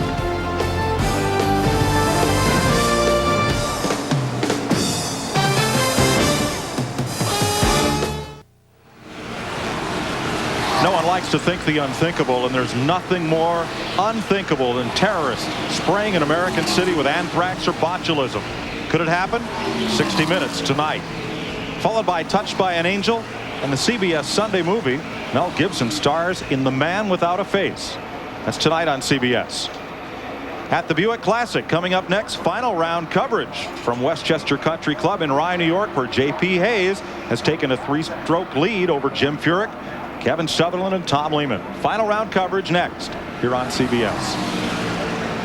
Jeff Gordon has a tenuous lead on Mark Martin. It's about a car length. Dale Jarrett, Jeff and Ward Burton, Jeremy Mayfield, Bobby Labonte, and Bill Elliott. Here Mark's got him a run coming off of turn 2 again, but he couldn't mount enough of a run to get it beside him, Gordon. I think what Mark Martin's doing right now, I think he's looking for weak places for Jeff Gordon. He found that he can run a little bit lower, make Jeff use a little bit wider line and close in just a little bit coming out of the corners on him. But he hadn't yet figured out how to muster enough stuff to get in the lead. Among Martin's victories, Las Vegas and Texas this year, and the California Speedway, a track patterned like Michigan, but doesn't drive quite the same way as Michigan does, buddy. No, the banking's just a little bit different, according to Mark Martin. I talked to him yesterday, and he said as he pulls side by side as they try to make a pass down the back straightaway, Mark Martin wants that lead as they head into turn 3. He's going to get it, if only by a fender, but Gordon stuffs it in there. Well, he hadn't done it yet. You see Mark's fighting back on the bottom side, has about a fender lead, and here comes Gordon back again. Gordon will have that momentum coming off the turn, and he'll beat Martin back to the line, just barely. We've seen a lot of last laps just like that one here at Michigan. And oftentimes, the driver on the outside will prevail. They may have touched right there at turn 1. They might have traded a little paint. They were awfully close. Gordon still staying up high, and Martin gives him the room. I'm surprised Martin didn't slip up in front of him. Yeah, I believe I'd have had to move over just a little bit. Maybe hit his brakes. Gordon again hard into turn 3, and this time Martin by almost a full car length on the bottom. Here he comes and up. He's got it. Mark Martin puts the Ford in the wind, looking for his 4th win of the season, as is Gordon. And at least Mark Martin the point. At least half of this crowd that is here today loved it. Everybody has got a hat waving it right now that likes Mark Martin. I guarantee you, crowd's back on their feet again. Mark Martin has taken the lead here. Now we'll see if Gordon can mount a charge on him. Ralph? Well, we're here with crew chief Jimmy Fennick. Jimmy, it took you a lot of tries, but finally you got the lead. What made the difference that time? We've been pretty good all day. You know, we cut it kind of close on gas, and he had a coast down pit road, and that cost us some positions, but we're pretty good. You know, we're still a little bit too tight. How about fuel mileage to the finish now? Can you beat him on that? No, we'll all have to stop. Jimmy Fennick getting ready to try to bring his car home to victory lane. One more pit stop to come. In the pre-race ceremony, the track announcer asked for how many for Ford, how many for Chevy, and there were a lot more Chevy fans, but you could hear the cheer up here when Mark Martin took the lead from Jeff Gordon. By half a second, Mark Martin's Valvoline Ford is the class of the field over Jeff Gordon and Dale Jarrett. We'll be right back.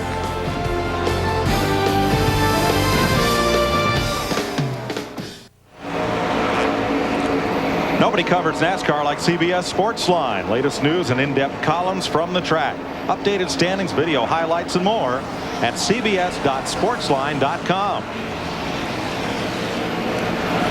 One of America's most enduring corporate images, the Goodyear blimp, floats above, providing us with aerial views of Michigan Speedway, the Spirit of Akron, based near Akron, Ohio.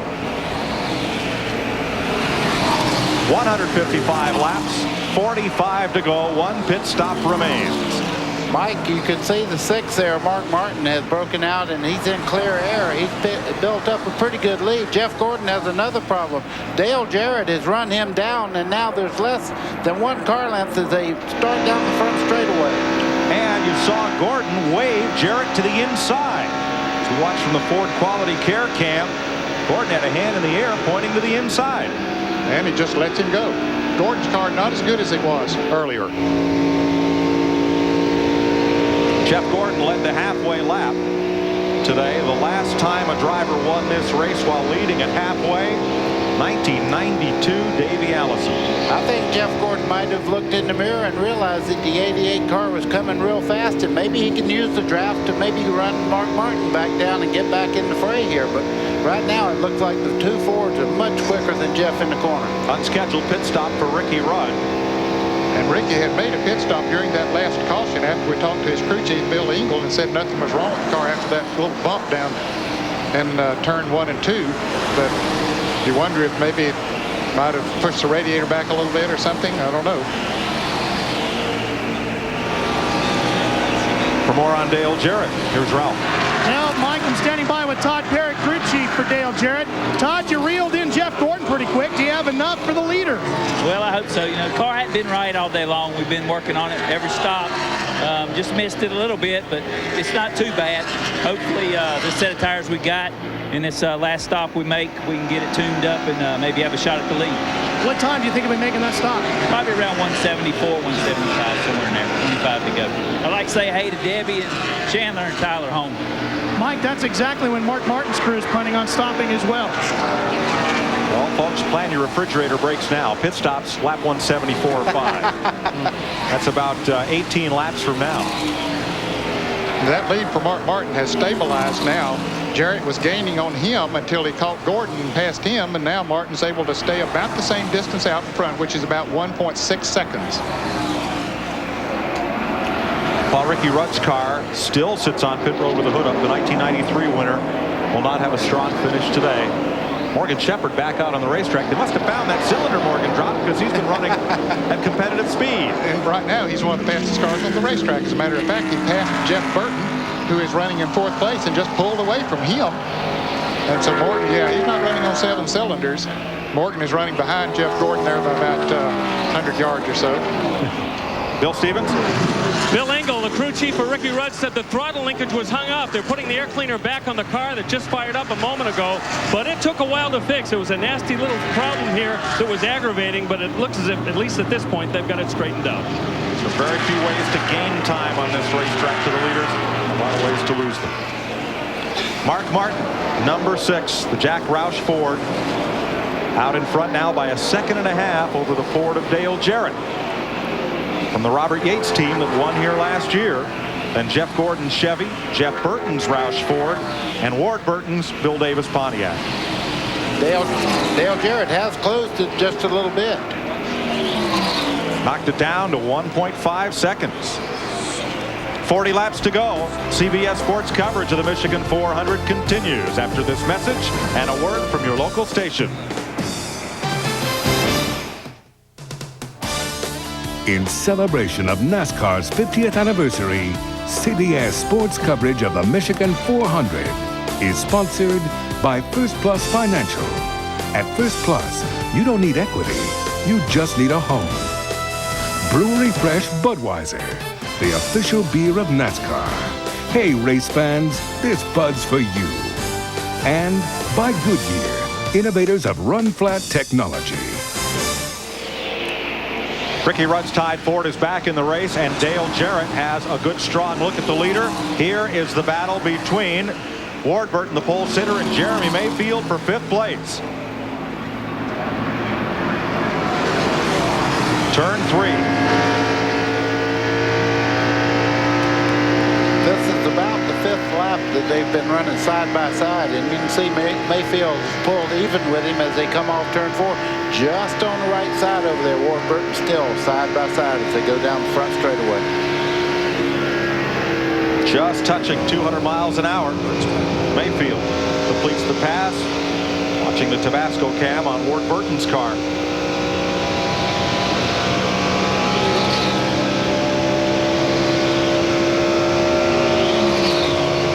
Fifth place for Mayfield now. 6th for Ward Burton. Bobby Labonte is 7th, Bill Elliott 8th, Wally Dallenbach 9th in his first ride for Hendrick Motorsports. Joe Nemechek 10th, Jimmy Spencer and Darrell Waltrip, the lead lap cars. Back to front, front to back.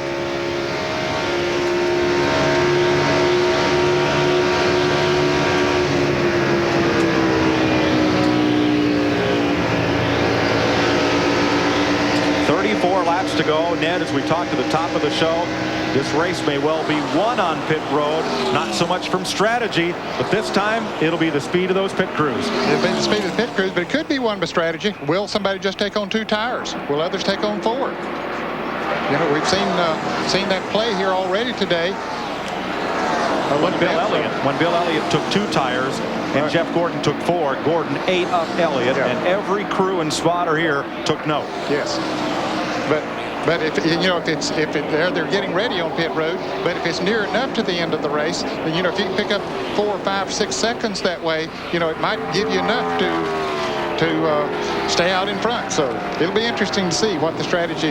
Well, pit stops are due here in 8 to 10 laps. So let's take this break on CBS, and we'll come back for these all-important final round of pit stops after this word.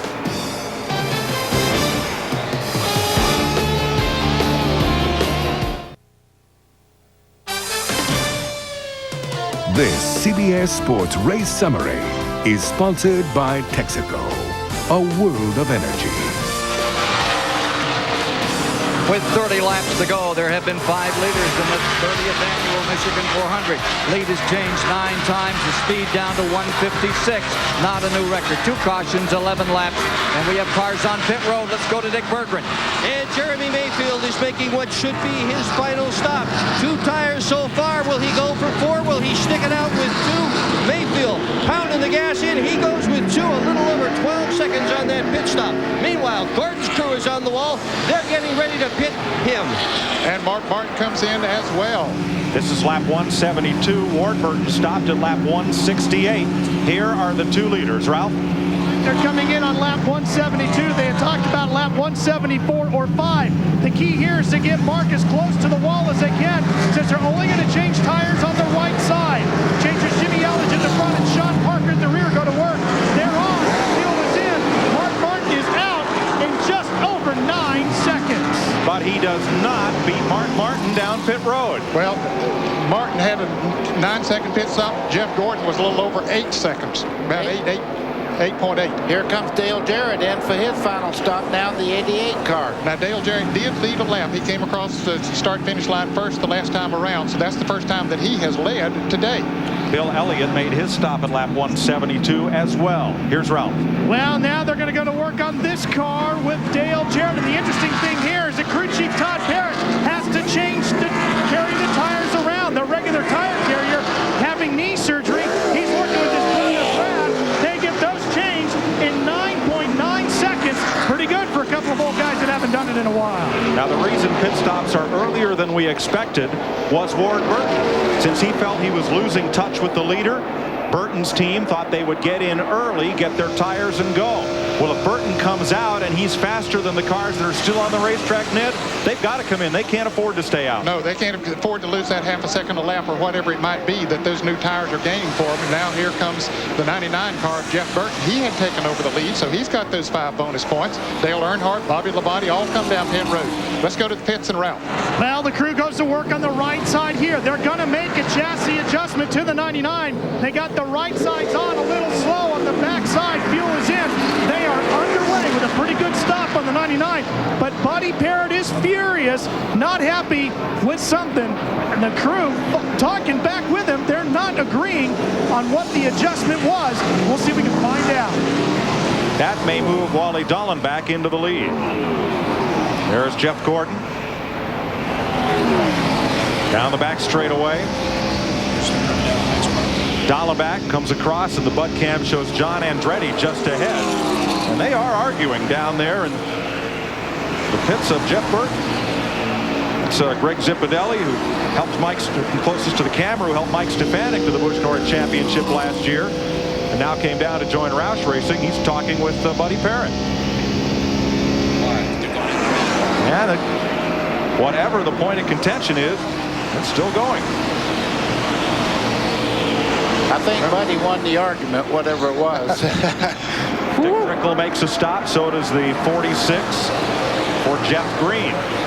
Jerry Nadeau is in. And here are your leaders.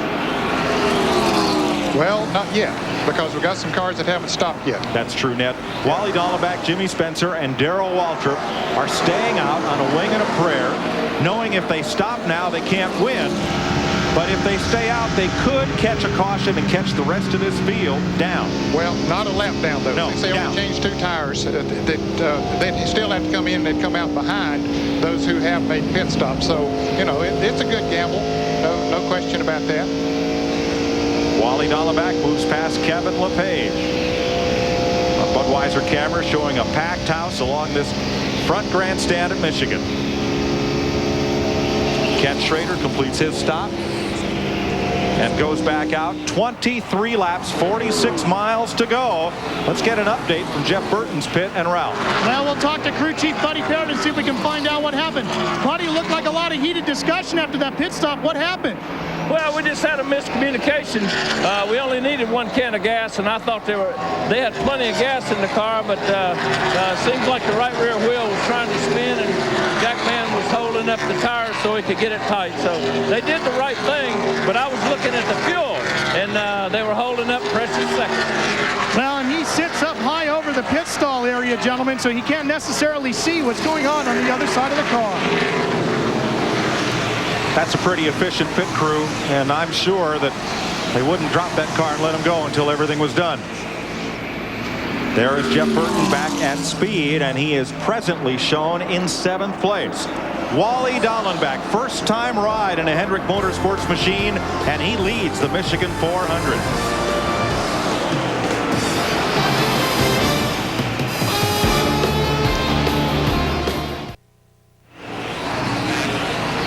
Mark Martin has just retaken the lead as Jeff Gordon comes up alongside the number 1 of Darrell Waltrip for second.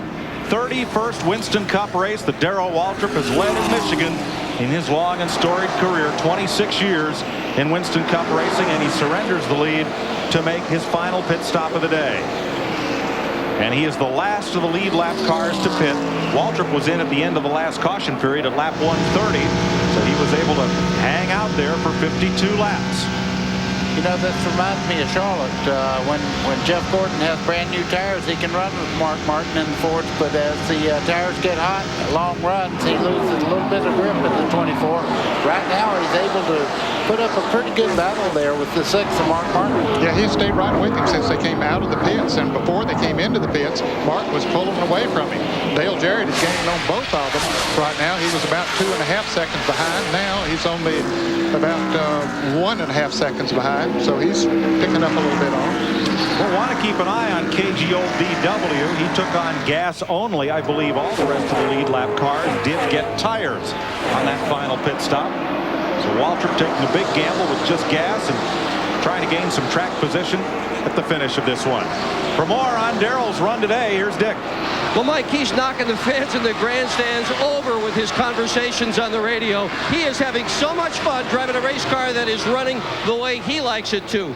Fast. A couple of laps ago, he came by the straightaway singing Viva Las Vegas. A couple of laps after that, he came by and just hollered, Yee-haw! This guy's just having a great time. He loves to go fast, and this is the same car he was 5th with in California. He's a happy guy today.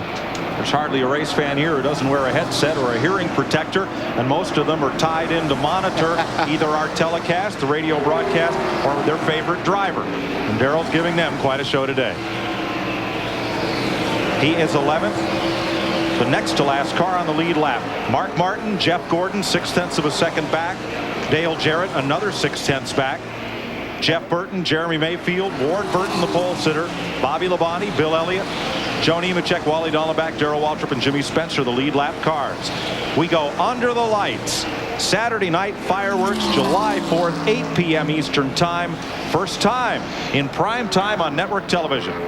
Then the Craftsman Truck Series comes to CBS. Saturday, July 4th, that's a 1:30 p.m. Eastern Time start in Milwaukee. We'll go to Nazareth, Pennsylvania 1 week later on Sunday, July 12th, and to Pikes Peak in Colorado Springs, July 25th at 1:30. The Pep Boys Indy Racing League is on CBS. June 28th, 2 weeks from today, we'll be in New Hampshire at 2 o'clock. And at Dover, Delaware, imagine Indy cars on the mile. You'll see that live on CBS.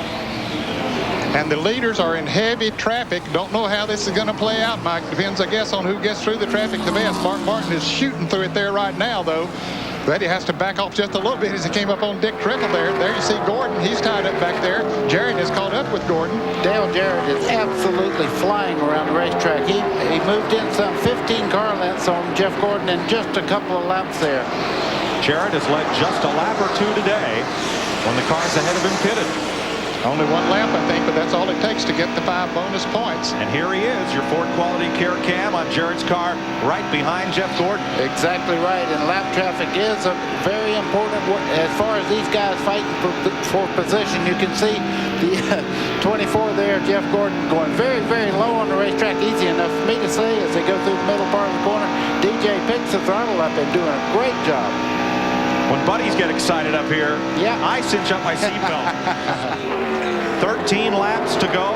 Dale Jarrett, the fastest at lap 187, 177.9 miles an hour. Might not be that way this time, though. Although Martin is in traffic up there, but he had a clear run till he came off in turn 4. and we'll see how it shakes out as far as speeds are concerned. But depending on where you catch traffic and how it affects you. Jarrett goes for second underneath Jeff Gordon, turn 1. Can't make the pass. Slow car on the bottom. Don't say that. He's going to the inside. That's trickle there in the 90. Not quite enough room. It's the 24 of Jeff Gordon. Makes a little better time on the outside groove. And Mark Martin is through most of that traffic now. And Gordon and Jarrett still have 3 cars that they have to pass. Martin only has 1, and he's about to take care of it now coming off of turn 4. Jarrett with another run. And Jeff Gordon. Gordon. Tight draft. Off of late speed. Gordon looks to the outside. And speed comes up the racetrack into turn 1. And it'll be 10 laps to go when they return. Mark Martin is loving that fact that Gordon and Jarrett are caught up in traffic back there. Of course, he had to go through that same traffic too, and he got through it in a hurry. And Warren Burton just ahead of Bobby Labonte. This battle is for 6th place. 22 is Burton, 18 is Labonte, and Bill Elliott right with them. 6th, 7th, and 8th. 10 laps to go for Mark Martin trying to win his 4th race of the year. Taking a time trial type line down the front straightaway, cutting it low at the start-finish line, sweeping back up high in the corner. Boy, I tell you, Mark Martin, 3-time winner already this year. This 6th car is just doing everything he wants it to do right now. He's in the rocking chair. It's his race to lose by making a mistake. If he does not make a mistake, I don't think he's going to lose. Dale Earnhardt, 1 lap off the pace, 15th position behind Kenny Irwin Jr. and Ernie Irvin. But that's a great drive for Dale Earnhardt today, having to go to the rear with a backup car that had not been on the racetrack because of the wreck yesterday. There he moves around Brent Bodine. That's not for position. He's already ahead of Brent. Brent is back in 33rd position. He's being shown 4 laps down. And here's that battle for second, buddy. 9 laps to go here. You can see Jarrett taking the low line. The 24, you can see the front of his car giving up just a little bit, going to the higher line as he starts off the corner. Jarrett not able to close in just yet, though. Ned, do you battle right here, or do you hook up and try to get Mark Martin? Can you? No, I don't think that hooking up on this racetrack, 2 cars working together, is nearly as effective as I said earlier at Daytona and Talladega. You go for the position here. Dale Jarrett, is he tuned into us? He's having a hard look at Jeff Gordon right there, Ned. Well, he's trying his best to get around him. That's 5 bonus points plus a good bit of money. And a little bit of bragging rights. 8 to go.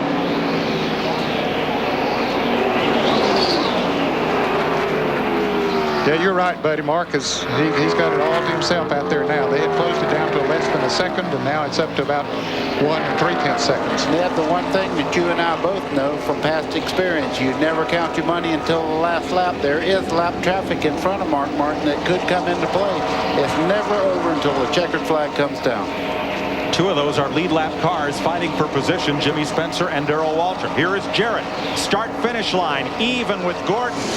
Draws ahead going into turn number 1 for 2nd place. Not quite. Here comes Gordon on the outside. High line, riding the high part of the racetrack.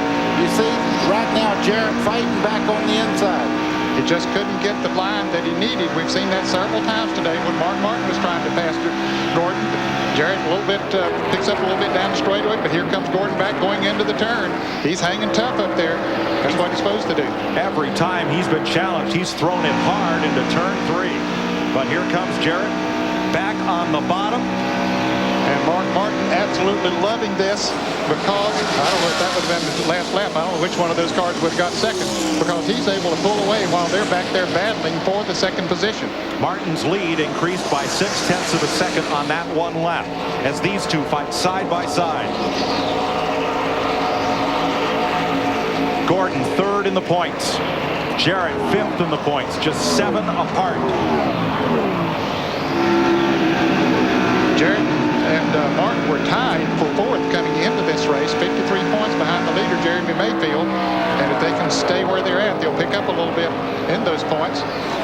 And Jarrett gets it, but Gordon coming back. He's going to try the inside now. Oh, he's not either. Down comes Jarrett. The door was shut. Locked, bolted. You got it. Double locked. you can rest assured Jeff Gordon's not going to give up. That's where he's strong. Coming off turn 2, down that back straightaway. He gets a good run off the second corner, but this time Jarrett is able to hold it. 2 Fords and a Chevrolet at the front of the field here in Michigan. It'll be 4 laps to go. That number 6, Mark Martin. He has won here in Busch Grand National, in ASA, in the International Race of Champions, and 4 Winston Cup races here. And he holds a 2.5-second lead. Well, I can say it now. I told you guys before this thing started. Thank you, Professor Baker. I mentioned he was fastest in practice yesterday. Do I get a lead? Yeah. Right, Ned. You heard him say it, right? Mark Martin is fast at every racetrack this year. He has been good, having the best year of his career, proving once again how good of a race driver he is and how strong of a race car he has.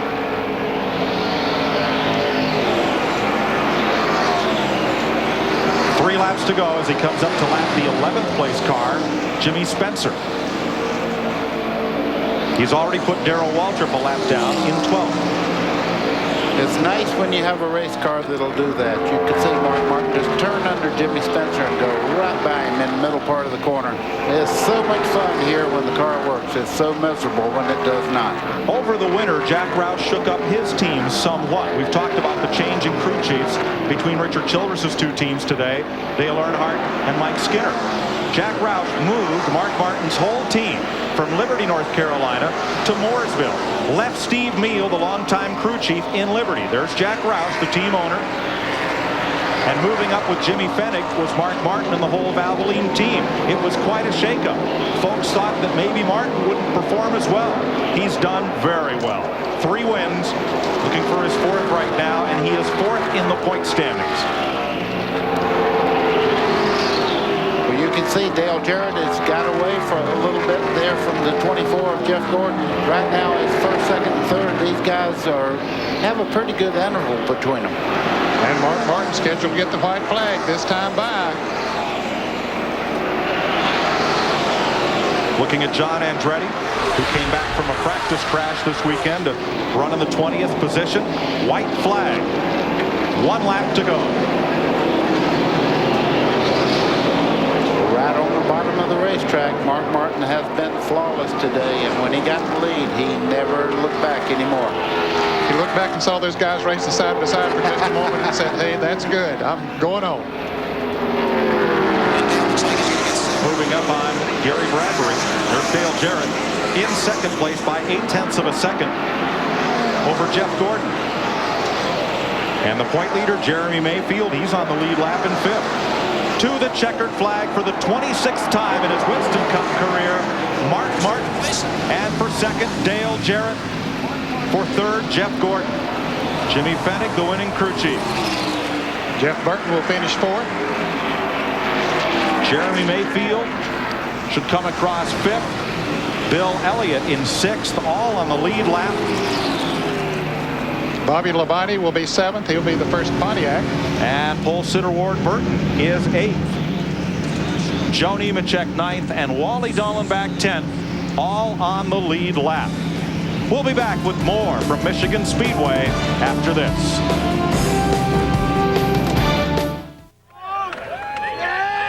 Mopping up after a busy day here at Michigan. A little guzzle of Gatorade, and he's ready to pop out of car number 6. His 1st win in this event, his 4th on this track. Ladies and gentlemen, your champion, Mark Martin.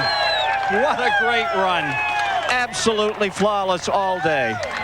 Well, car got better and better as we went. Arlene, Matt, I wish y'all were here, man. That was a great run for us. I didn't think we had the car for a long part of the way, but after we got that caution, it seemed like the 24 lost a little bit, and we came on strong.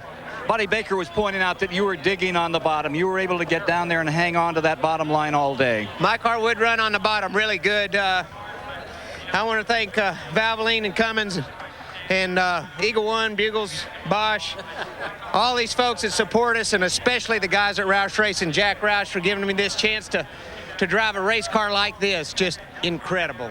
Jack, what a great car you had today. Yeah, we kind of got Mark in trouble there. We stressed our fuel early. You know how it goes at Michigan. Sometimes that can be a factor. So we got him behind with old tires, and he had to struggle. But at the end there, I wasn't about to see him on old tires. Jimmy Knight Fonford said, we're coming in early. We're not giving no position on tires. You made it up all right. Let's go right to Dick Berggren. And Dale Jarrett finishes second today. It's his 9th top 5 of 1998. But that Mark Martin is one tough guy. What would it have taken to beat him? I don't know. He was awful good, and we want to congratulate Mark and his team. They did a terrific job, but we were good, just not quite good enough again. Mark's car seemed to go on the bottom a little bit better than I could, especially on new tires, and just couldn't quite make it stick down there. I was a little bit too loose and kept trying to tighten it up and never got it to that point. Great performance all day, though. Congratulations. To Ralph. All right, we're caught up with Jeff Gordon, and let's see if we can find out. Hey, Jeff, your car really seemed to drop off at the end of the long runs there. What was happening? Well, I don't know if it was as much as we dropped off. Those guys just got really fast, and they were fast all day long, actually. I think if Mark had started up front, he would have dominated the event. We got to jump on them. They had no cautions. We had great pit stops and a good race car, and we were just able to keep it up front there. But, you know, late in the race, I tried to hold those guys off, but Mark was so strong. He could drive in like we were driving in those IROC cars yesterday, and then he could just turn the middle and go. And I got a little bit tight, and I probably made a mistake, and I think I did because I told the guys to tighten it up, and that hurt us. We tried to free it up, but, you know, it just didn't work. To Mike Joy. Jeff Gordon led 132 laps. Mark Martin led 48, including the last one. Martin and Jack Roush enjoy victory lane. It's the 4th victory at Michigan for team owner Jack Roush, who lives in nearby Livonia. Martin, Jarrett, Gordon, Jeff Burton, Jeremy Mayfield, and Bill Elliott, the top 6. Here are the rest of your lead lap cars. Then Jimmy Spencer and Darrell Waltrip, 1 lap down. Kenny Irwin, Ernie Irvin, Dale Earnhardt, Chad Little, Rusty Wallace, and Sterling Marlin. These cars are 1 lap down all the way back through Terry Labonte. From John Andretti on back, these cars are 2 laps down.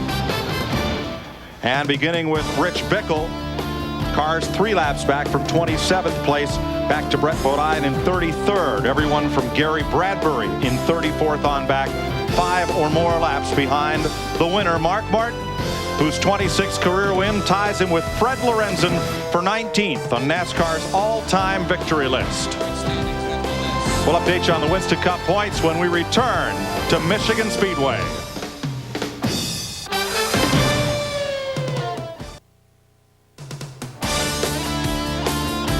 In celebration of NASCAR's 50th anniversary, CBS Sports coverage of the Michigan 400 is sponsored by Texaco, a world of energy.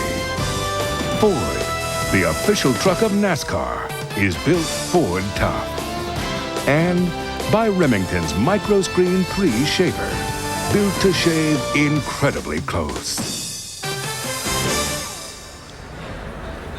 Stay tuned to CBS Sports for final round coverage of the Buick Classic from Westchester Country Club in Rye, New York.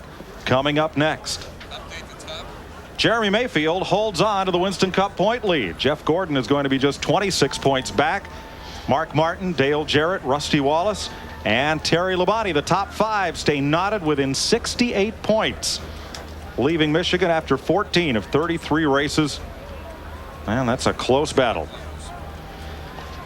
So for Ken Squire, Ned Jarrett, Buddy Baker, Dick Berggren, Ralph Shaheen, and Bill Stevens, I'm Mike Joy saying so long from Michigan Speedway, where Mark Martin has won the 1998 Michigan 400.